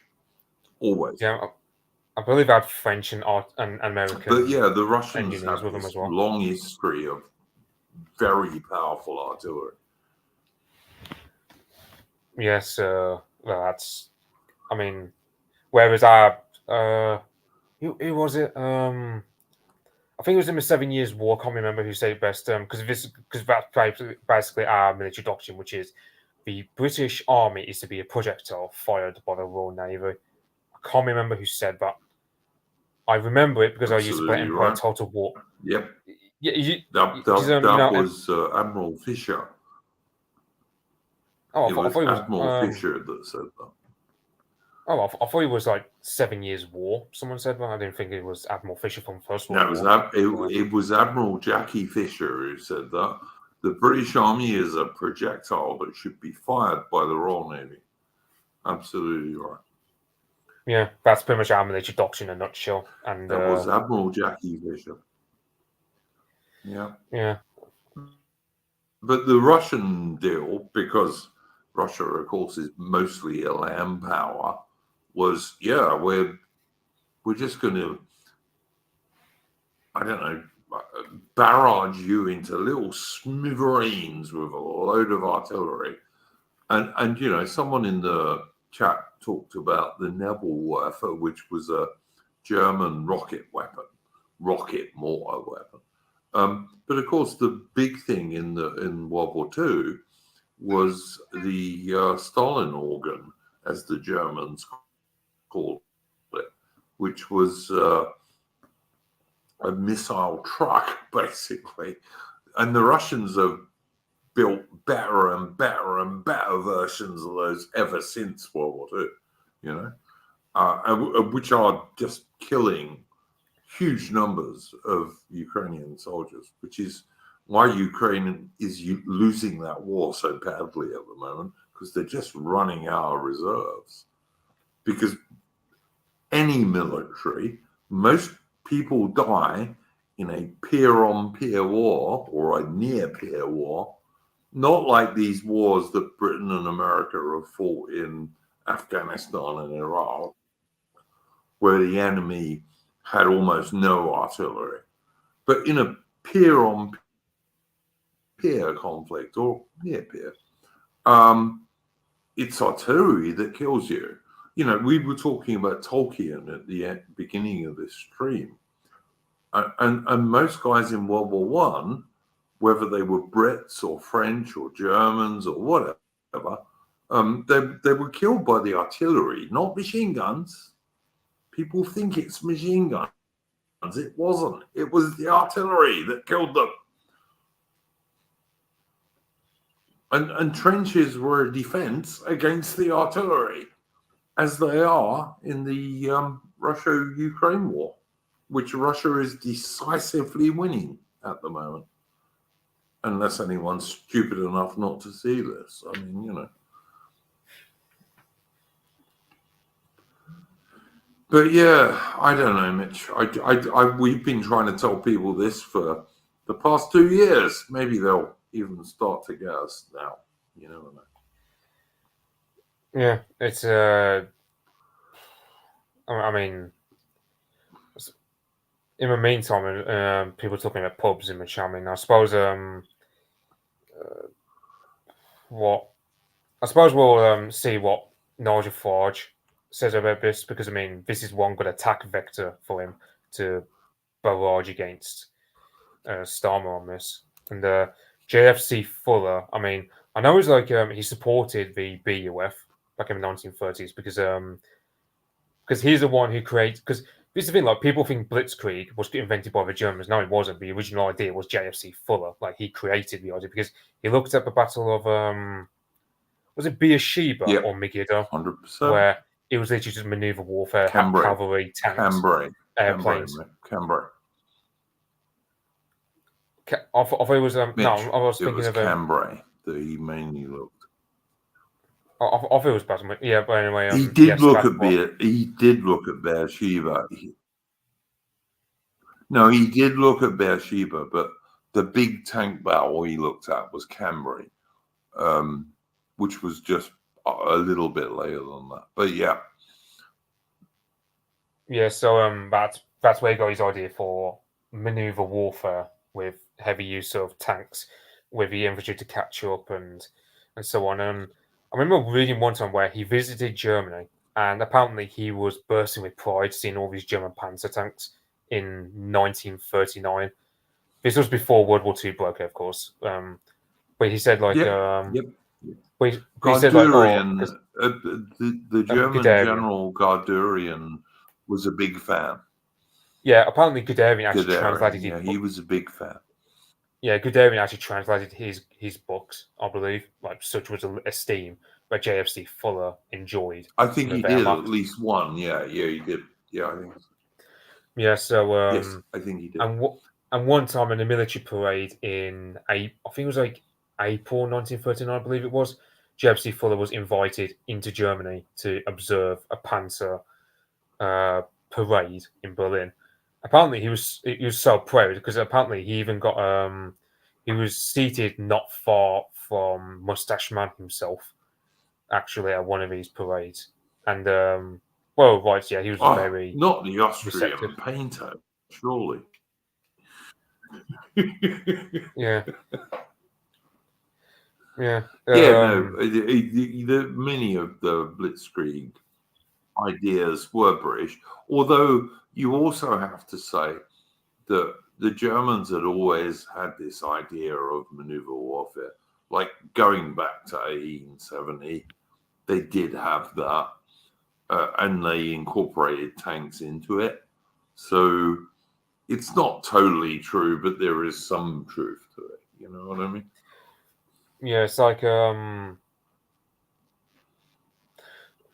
was I say? Because I know because the Germans have what they call Auftrags tactic, which is basically initiative warfare, where every officer is given initiative. So, for example, you have Irvin Rommel, who because people know him, of course, for World War II and Africa Corps and so on, but his exploits in World War One, especially against Italy, were quite amazing as well because he wrote a book called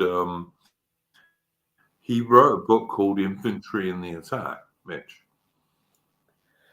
I'm assuming this was written in interwar period. I imagine. I'm assuming this was written in interwar period because so in World War One he was able to say, I think it was something like he had like a company of he had like a small unit of 100 men with him, but he was able to maneuver his way around to a point where he was able to get something like 2,500 Italians to surrender with all their machine guns and so on. So Rommel in the mountains, yes. Yeah, so by all rights, yeah, like that's kind of like the German way of warfare, which was giving initiative to like NCOs to do what they feel like. And NCOs and junior officers, you gave your orders as like the commander, and the way it was carried out was left to the junior officers and the NCOs. You didn't tell them how to do it. You let them. You just said, "Look, I want you to capture this place. How they did it was up to them. Absolutely right. Yeah.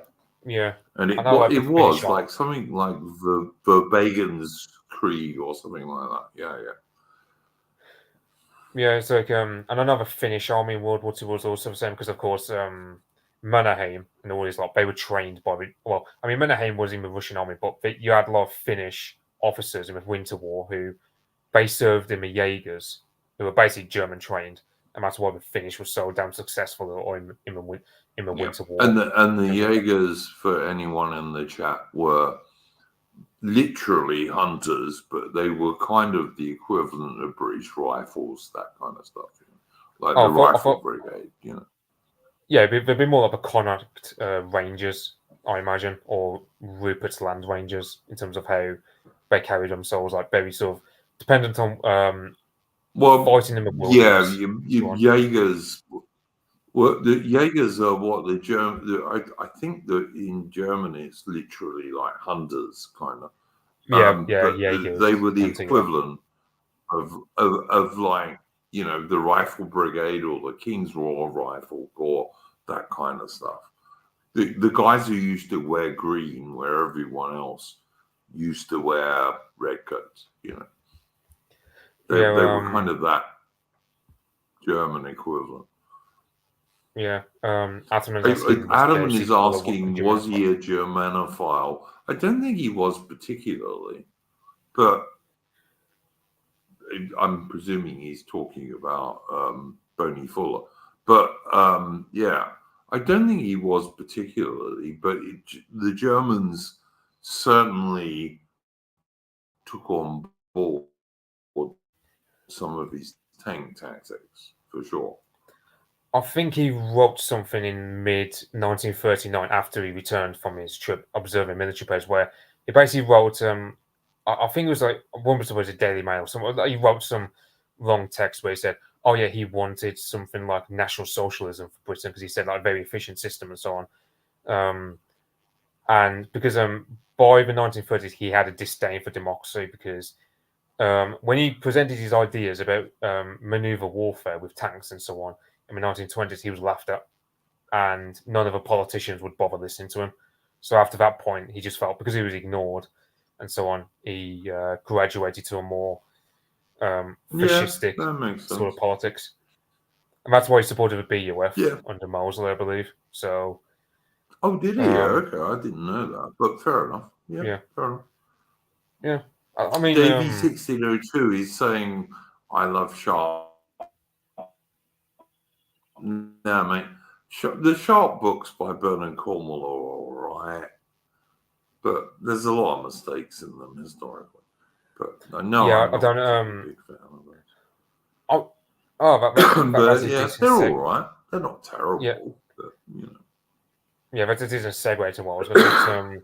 Because Aaron Hook and I were talking earlier about so you have the whole idea of buying commissions in the British Army before the 1871 reforms, I believe it were, where we got rid of it, where buying commissions was a common thing where aristocrats practically just dominated the officer ranks. Now, I don't really know much about buying commissions, but I don't mind if aristocrats and industrialists, anyone with money, but yeah, okay.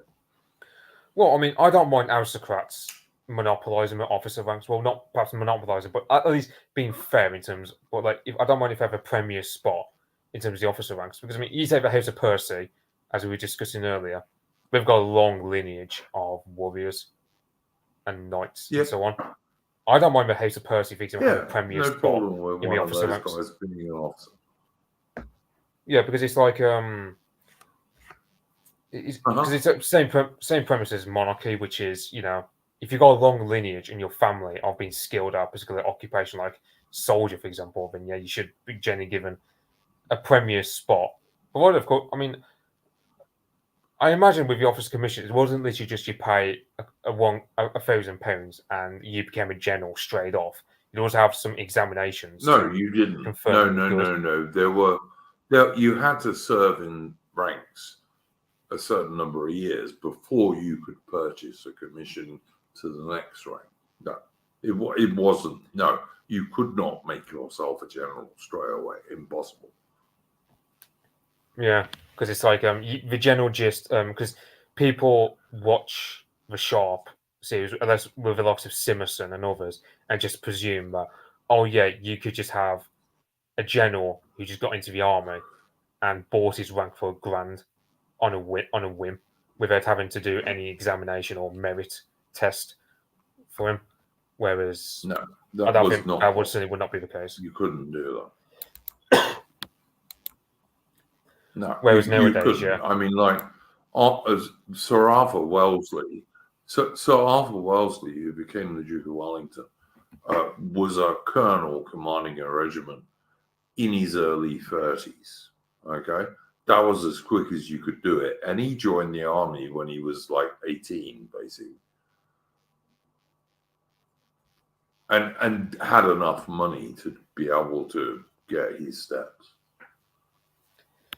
yeah. But So even him, by the time he commanded a battalion, like by the time he was a lieutenant colonel commanding a battalion, he was in his early 30s. He was about 33, I think.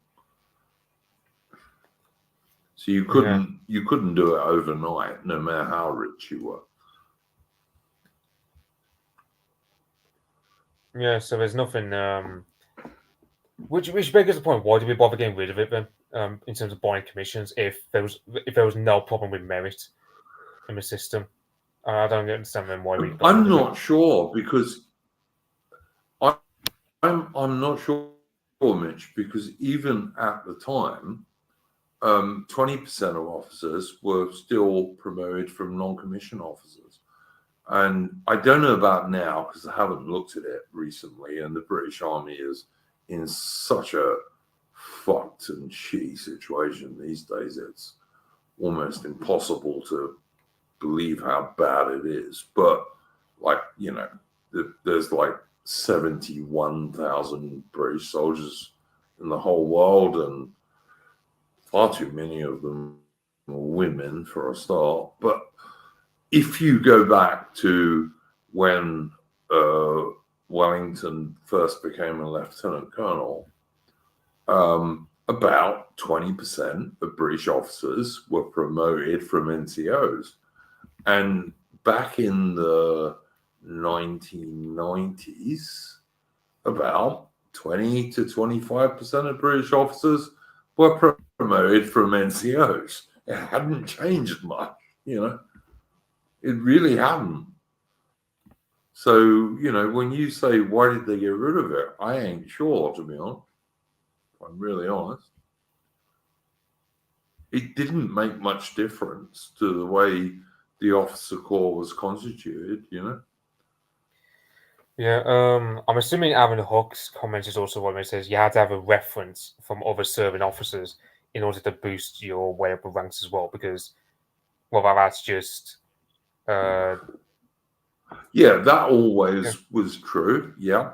If you were, and also don't forget, some officers came in, and I think this is what Aaron Hook is getting at in that statement there, is that if you were a militia officer and you wanted to join the regular forces, which was one way they did it, you had to have a regular officer say, yeah, this is an all right bloke, Yeah, because it's like I think I said in the He's a Discord, like, gentleman and he's an okay guy and he's not a coward and blah blah blah. yeah, it's like because I remember saying like a week and a half ago or something like that, where because the Anglo-Saxon system you had before the Norman conquest was damn good at this, but also the English system anyway after the Middle Ages, early modern period, up until the last 70 odd years was damn good in terms of meritocracy, but also rewarding success. Into like for example, if you were a peasant, let's say the son of a blacksmith in the midst of the 100 Years' War, and you served with Edward of Woodstock in the 100 Years' War, you served faithfully, loyally, skillfully, and you were, let's say, good at as an officer, you would be rewarded with, let's say, an officer's rank. Yep. For example. as well as given. Mitch, we know of at least 2 cases of blokes who started out as English longbowmen who were knighted during the 100 Years' War. And we know of at least 2 cases of blokes that happened to. Yeah. So they obviously, they were just really good at what they did. Yeah, it's like because I read something recently where so in the old system of, let's say, back in the days of Edward the Confessor or Alfred the Great even, let's say you were a steward for your local alderman. At some point you'll be rewarded with a few acres of land, and you would also, and if you, let's say, your family played their cards right, in 100 years' time, they'll be rewarded with the status of nobility. Perhaps like small, let's title like fame. Yeah, it was absolutely possible. This is the reason England has had so few revolutions. It is that it was not impossible. Like the French system, if you were not part of the nobility, no matter what you did, you couldn't become part of the nobility. Whereas in England, that was never true. Like it was, if you and then your sons, or maybe your grandsons, always could move up the system. That's why England has had so few revolutions, because it was always possible to move forward. Wasn't easy. You had to be lucky. You had to be really good, but you could do it. Well, yeah, I mean, if you had like, let's say let's say you, for example, you're an Englishman in 1200.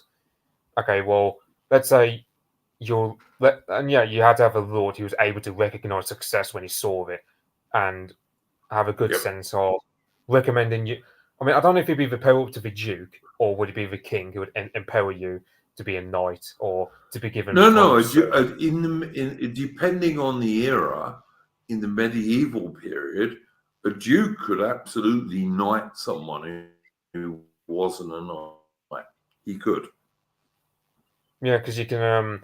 Because I remember and they reading. Sometimes did. Yeah, because it's like Alfred the Great was probably the pioneer of this system where, as I said, like the system was very good at rewarding success. Now, yeah, there are probably times where it failed, but those were atypical. They were not the general cut of a board. It was that's why. That's the main reason why Britain's probably the greatest country of all time, is because the vast majority of our history up until at least like the 1960s or past 70 years or whatever, we've generally had a system where, yeah, they might have corruption, but it still worked all right. Like the Victorian system, you had aristocrats buying their way into the army, but it didn't really matter because the results were good. You had damn good officers, you had good generals. Well, I mean, also, Mitch, you've also, Mitch, got to look at the likes of people like Sir Willie Robertson, who joined the British Army as a trooper in the 12th Lancers, I think in 1877, if I remember rightly. It was certainly in the 1870s. And by the time of World War One, he was chief of the Imperial General Staff and a field marshal. You had people like Colour Sergeant Bourne. Now, anyone who's watched the excellent movie Zulu knows Colour Sergeant Bourne. And of course, in the movie, he's played by a much older guy than he really was. His nickname in the company that fought at Rorke's Drift was the Kid, because he was one of the youngest colour sergeants in the British Army. And he was offered a commission after Rorke's Drift and he turned it down because he didn't have a lot of money. All right. But a few years later, he was promoted anyway. And he ended his life as Lieutenant Colonel Bourne.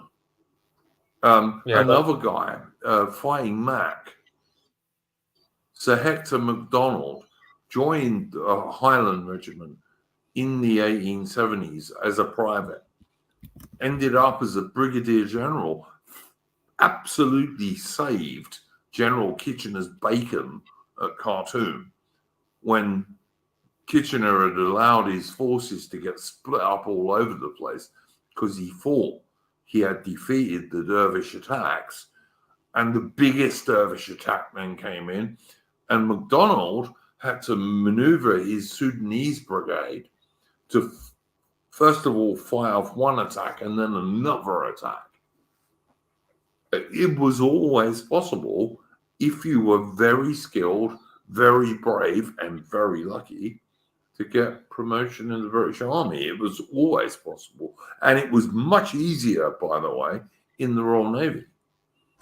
Royal Navy guys were often promoted because it was much more technical. I just thought it'd be more because it more. But yeah, that's why Britain doesn't have all that many revolutions, because you could rise. Yeah, sorry, mate, carry on. In the case of a navy, I mean, you can imagine it even had to be more meritocratic compared to the army, just because, as Alfred, I think Alfred the Great said best, it was our wooden wall, the navy was, and the navy was what safeguarded England from invasion by the likes of Napoleon or King Philip of Spain, among other prospective invaders. So, yeah, that's generally the way it went. Like, but there was no. Yeah, it's like Yeah, as absolutely. I mean, look, Captain Cook joined the Royal Navy as a sailor originally, but he was such a good navigator, and he was so good when he was charting the St. Lawrence River. I think it was the St. Lawrence River in Canada. Yeah, he was just promoted and promoted and promoted because he was just so good. Yeah, and it's what was it? Yeah, it's like I suppose the real depth of the social mobility that we enjoyed was the likes of Shirley Williams destroying the education system, and other types like Roy Jenkins, Tony Blair, Gordon Brown, and then with Kit and pretty much a system. Totally true, man. So it's like, yeah, I mean, whereas because I was reading so in Poland, for example, let's say you were a peasant working a field, your local lord accuses you of thieving from him. You had no say in the law. Like that noble's word was law, and you were put to death, or probably at the very least lost a hand. You had no recourse for justice. The king would not bother hearing you because why would he? You're a peasant. Whereas over here, it's, as I said earlier, different case. Like the legal system was built to ensure there was a sense of fairness. What it used to be isn't true now, Mitch's. It's not true today under two-tier care, but it used to be that you'd get a fair trial. Yeah, absolutely. Yeah.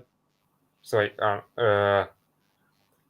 yeah, so that's generally what ensured England's success. It's like I remember one time I was because I read a book about the 7 Years' War, and I was commentating with it, and I basically said, oh yeah, the main reason why England, well, we triumphed over the French in the 7 Years' War was simply because we had far better institutions, especially on the financial side. Like we could fund the war a lot more, whereas the French system was a lot more short-termist. Like they could handle a short-term war, let's say a few years, but a 7-year war, yeah, French were buggered long-term because. I'll give you another example, Mitch. I'll give you another example. At the Battle of Waterloo, Sergeant Hewitt of the Scots Greys captured a French eagle, and because he captured a French eagle, when he got back to the British lines, some colonel or senior officer said to him, "Go to the rear, mate." And obviously, after the battle, he was given a commission. He became second lieutenant Ewart. His son was also an officer in Scots Greys. So, there was no like nonsense about, people go on about the British class system, but Sergeant Ewart had no problem whatsoever getting his son to become an officer in Scots Greys because he did. So it's not an issue. What was that? I hate the class system as we have it today because it's literally just the middle class destroying the aristocracy and beating down the working class. That's the main reason I hate it now. Yep. We had a class system akin to what we had under Lord Salisbury, where the middle class are kept in check by the upper class, and there's a sense of fairness to the system and social mobility, so that someone like me, as a working class Brummie, had a fair chance in society. One nation Toryism, as originally conceived by bloody Disraeli, was an alliance between the aristocracy and the working class to keep the middle class in their place. That was the whole point of one nation Toryism, really. Yeah, whereas, as Maggie Thatcher would say, they're more like no nation. True story, man. Yeah, no, I actually took a test like 7 years ago. Oh yeah, yes. As one nation Tory.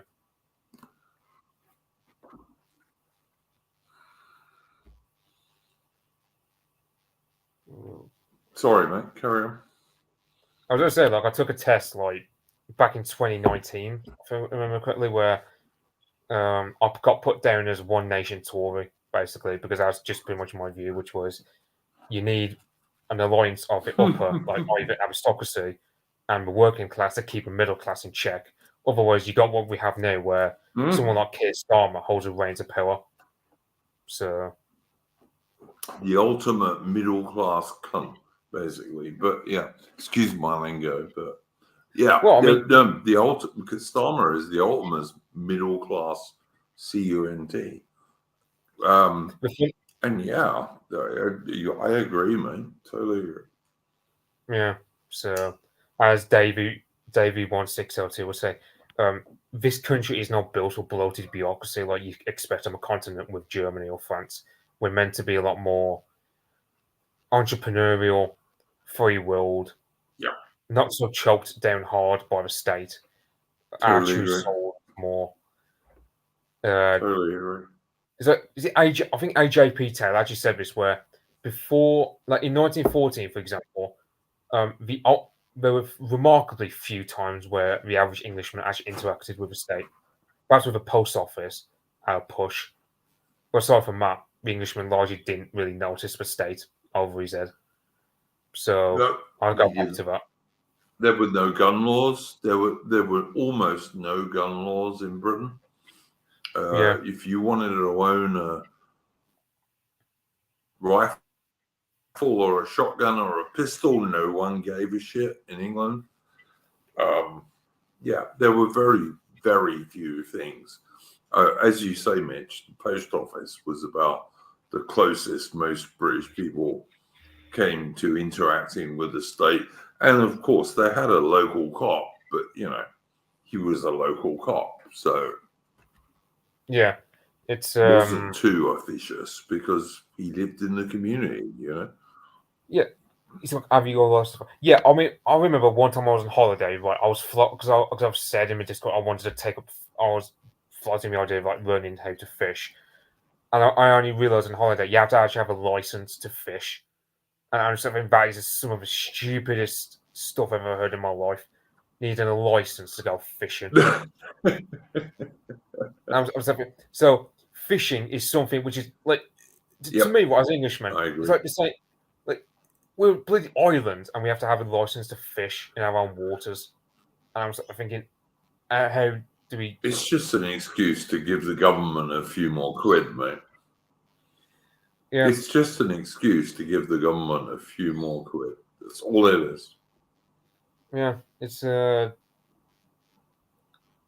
also the same with what was it? It's like, you know, you take stuff like gun laws. I mean, it's like, for example, the Bill of Rights in 1689 ensured all Englishmen to have a right of arms, unless you were Catholic, in which case you didn't have a right to own a gun because back at that time. But yeah, it's yeah, you look at the way things are and you go, yeah, it's. I mean, I don't know how. I mean, the aristocracy. I mean, most of them are just subsumed with the system, like the Spencers and the Solmes, as well as the other family that Dan Snow, of all people, married into. Yep. Whereas, the vast majority. Yep. I agree, man. Whereas, I don't mind House. I wonder what House Percy are doing these days. House Percy is actually one I've got a soft spot for, given their martial lineage. As for Aaron Hook, I mean, Hitchens talked about this in his book, where he's like, "Oh yeah, because in America they actually have a better police system than we do because it's more decentralized. You know, the average policeman is accountable to his community, whereas in our system it's centralized." I'm not sure I agree with that, Mitch. I watched a video on Twitter the other day where the this dogs cop, get shot. yeah, he walks up. This is quite a big front garden, all right? It's like, I don't know, 40 feet, something like that.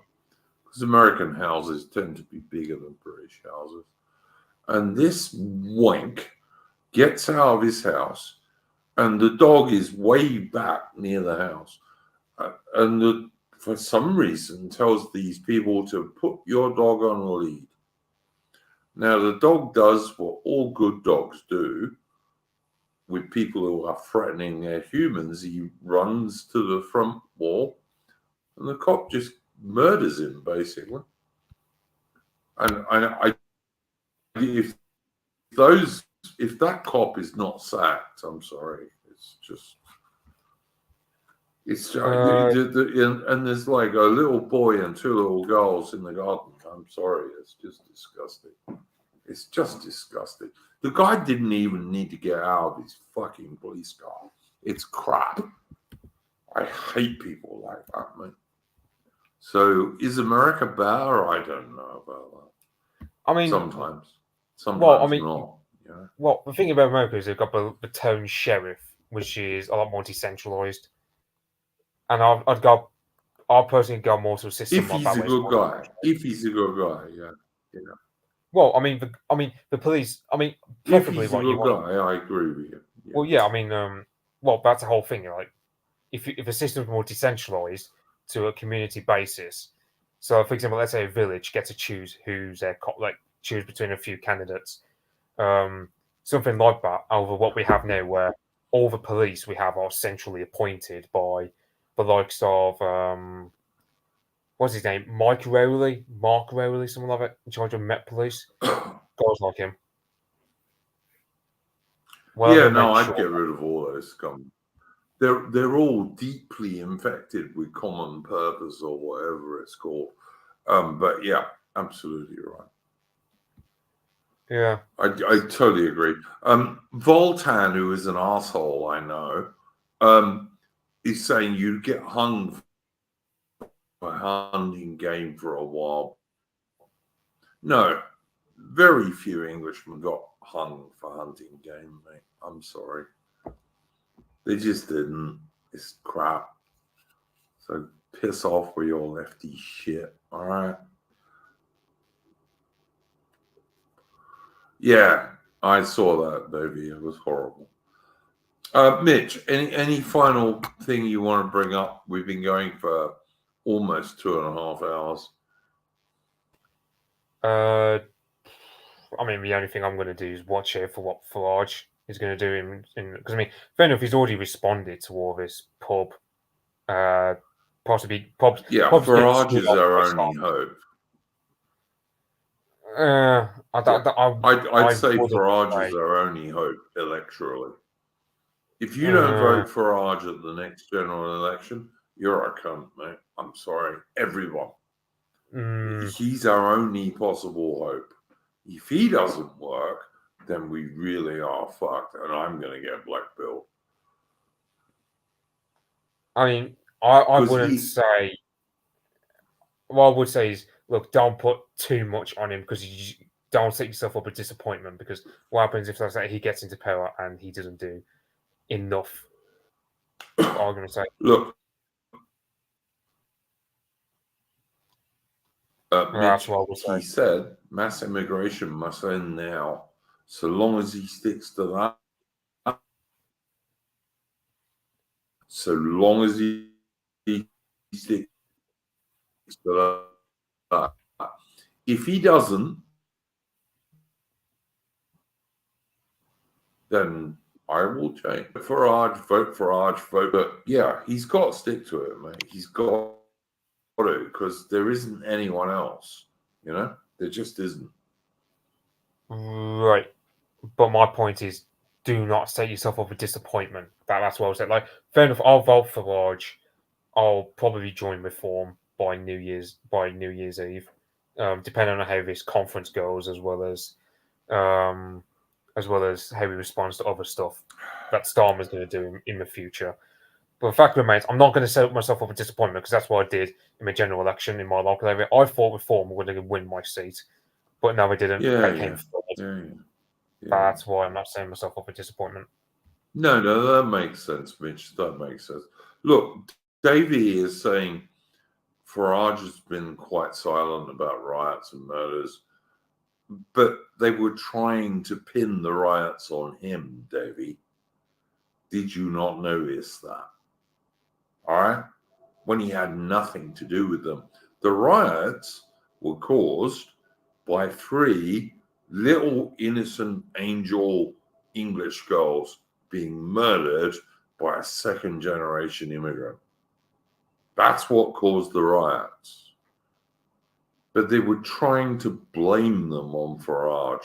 Farage is a politician, and he has to be a sensible politician if he wants to get power. Now, if he gets into power and he doesn't do what he says, I'm with you, mate. I'll stop supporting him in a nanosecond. But at the moment, I get where he's going, and he's trying to box clever. He's not an idiot, all right? I actually think Farage is a bit more intelligent than Trump, and probably a bit more base than Trump, because Trump's basically a 90s Democrat, and I think Farage is a bit more right-wing than that, but that's just me. That's just me. I may be wrong.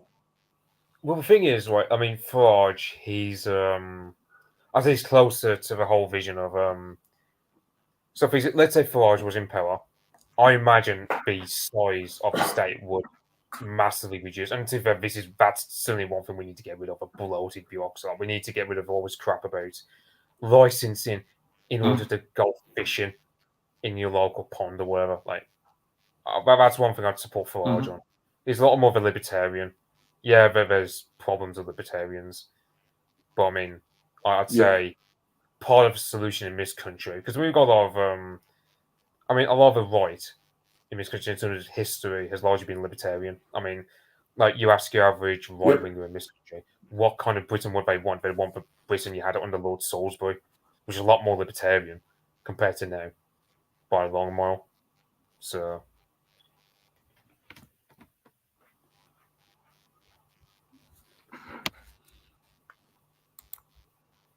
Yeah, no, I don't disagree with you, mate.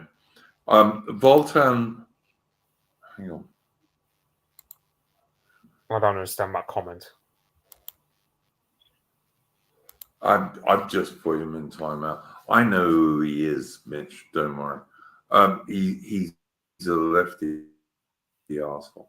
Don't worry about it. Yeah. So. But yeah. I mean, I'm in silence. Yeah, I don't disagree with him, Mitch. Yeah, regarding Farage's response from the riots, I mean, all he had to do was just wait. Sorry. Look, Farage just said mass immigration must stop now. The cause of the riots was mass immigration. Well, I mean, that's what Farage said, but also, I mean, Starmer's burying himself, and the fact that everyone on the left was always talking about Farage, kind of confirm. Like, to be fair, Farage doesn't have to say anything because, first of all, Starmer's digging himself a grave by doing what he did, but also Yep. everyone's talking about Farage. Yep. Now, I'm of a phrase of mine where, because of the way the left are in this country, even if you get bad publicity from these people, it's still good publicity, really, because anyone who is not left wing, anyone who's minded to not go with a left wing line about all this, they'll just look up Farage. So Farage, in a way, he kind of won without having to say a damn word about it. And even when he did say it, he was even like that's the way it went with the riots and murders. Farage didn't have to say a word. He just had to have the Tories were marginal. They weren't noticed at all. No one talks about them. Well, everyone took they've Palmer been or Farage. destroyed, thank God. But yeah, that is the thing. Like this is where Farage no, I is actually. I think you're right, Mitch. I totally agree. So, like you know that old phrase, "Silence is golden." Well, this is some of the Totally truth agree, in man. what Farage did in this. At first, Sometimes I criticised it him. is. At the time, I Oh, look, criticised him. I think Farage has bigger power levels. I have always thought Farage has bigger power levels than people think he has. You know, people think he's a civ-nat and all the rest of it. I don't think Farage is a civ-nat. I really don't. But I think it's a civ-nat. I just think it's more of a factual kind of civ-nat, not the civ-nat you get under Tommy Robinson. So it's marginally better. But I mean, I'd rather have Farage in power than sure. Right. But I mean, Look, if Farage says, I'm going to end mass immigration, legal and illegal, which is why he said, if he sticks to that, he will get my 100% support. Because unless we get that, remigration, which I think is inevitable, is never going to happen. You've got to get an end to mass migration before you can do remigration. Yeah, but this is the thing. You can't do it while mass immigration is happening. So I was going to say, the thing about Farage was, so everyone's talking about him as though he is the opposition, which, to be fair, he is. He's the actual opposition to Labour. And the fact that everyone was talking about him during the riots served these purposes anyway, because now everyone's talking about him as though he's the actual opposition. That serves his interest because, well, you know, if you oppose Labour, who are you going to vote for? You're not going to vote Lib Dem or Green, are you? You're going to vote Reform because the Tories have gone. And Farage is the guy who wants to go and have a pint in the pub and a cigarette, like most British guys do. Yeah, so that's all I've got to say about it, really.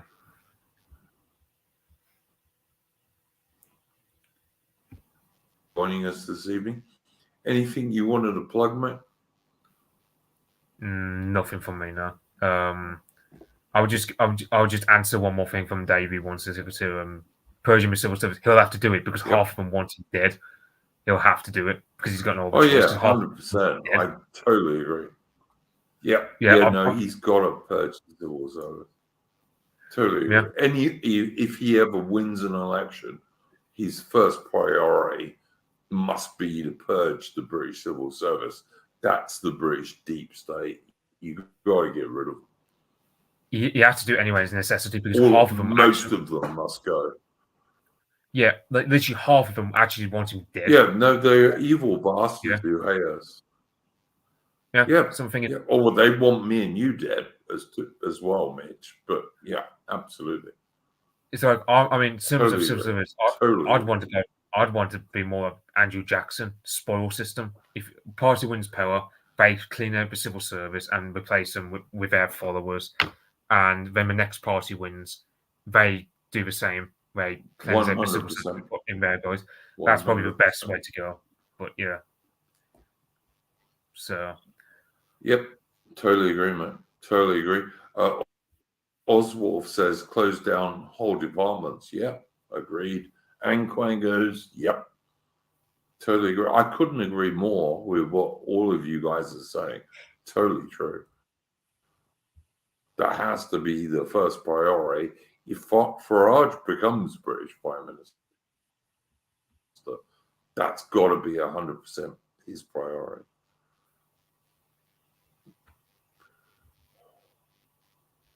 I also do agree with what Aaron's saying here. And I think actually Tice has become quite a lot better, actually, since he became an MP. But yeah, fair enough. Yeah. I don't think Farage is against that. We all know, you're not allowed to say it, but everyone knows the Brexit vote was about reducing immigration. It really was. Anyone who says it wasn't is a fucking liar. I'm sorry. Right. So to boost up what Aaron That's said, why people voted for Brexit. I was going to say, in terms of Aaron Hook's point, I'm just going to boost it by saying, so let's say Farage is sincere about democratising a party which is becoming a lot more right wing than it currently is. So I'm hoping that the party actually just democratised, because that's just a surefire way to make it more right. Yeah, it certainly should. Yep. Because I mean, even like the Boomer Waffen, even they're just like, even some of them, a lot of them are just like wanting remigration. Like they wanted to chuck it all the illegals and economically unproductive migrants. Yep. So they're halfway through with the Steve Law's plan. So onwards and upwards with reform. I've said to others, I might join reform. Totally agree, man. Totally the way agree. things are going. Hey, look, Steve Laws, people like what's his name, Mitch, the guy who's been on my channel quite a few times.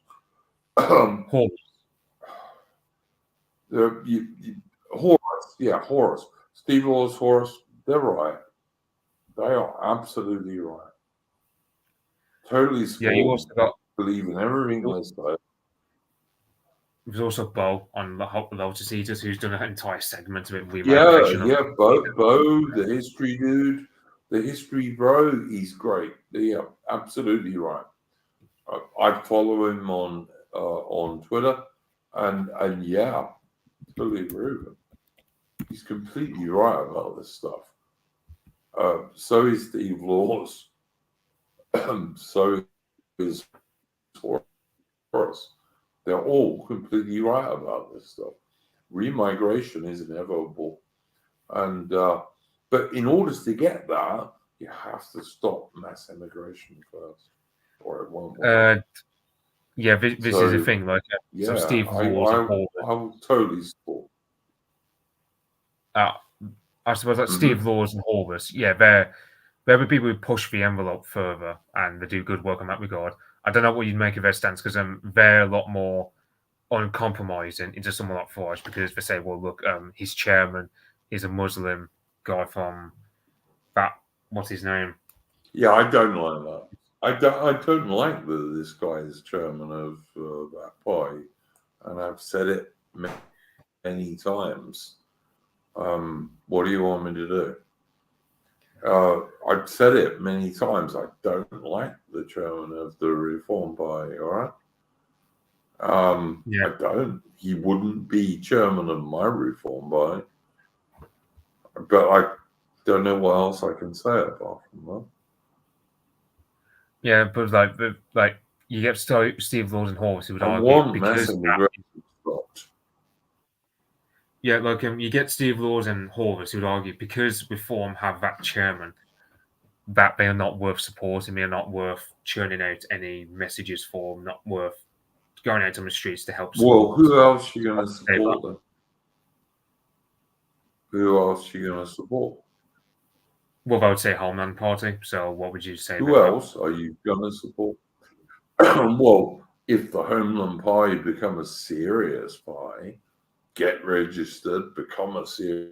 They already are registered, so we can get an MP or two. Yeah, I'll listen.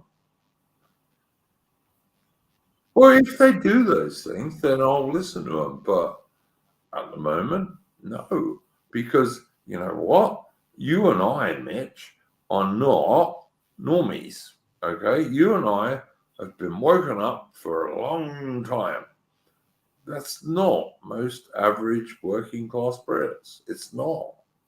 Now, if the Homeland Pie become a big deal, start getting MPs, I will absolutely support them. But they have to do that first. And they also have to have somebody with some sort of charisma who could become prime minister. Like Farage could become prime minister. He's got enough charisma to do that. And people like to tell you, especially like, I don't know what it is. Like Britain used to have a system where we didn't do personality politics and British general elections are not like American elections because you're not really voting for a personality. But that hasn't been true for over 50 years now. At least over 50 years, it's not been true. Farage has a personality, and it's a good personality, and people will vote for him.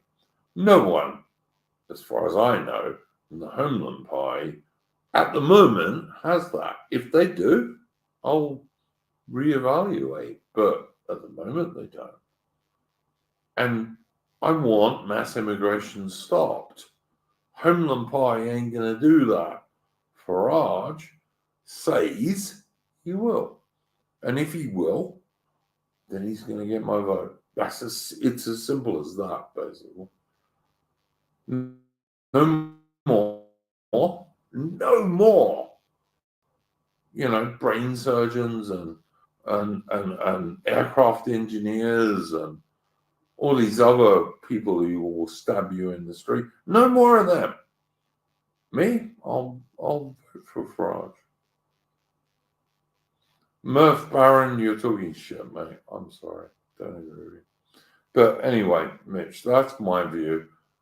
Any final thoughts? Because we've been going a long time. No, I haven't got anything more to say now. It's All right. Well, we will talk about this. Murph Barron, get fucked. All right. I'm sorry. I'm not interested in what you have to say. Really bored with this. In fact, I'm going to put you in timeout just because I can. But yeah, thanks for joining us, guys.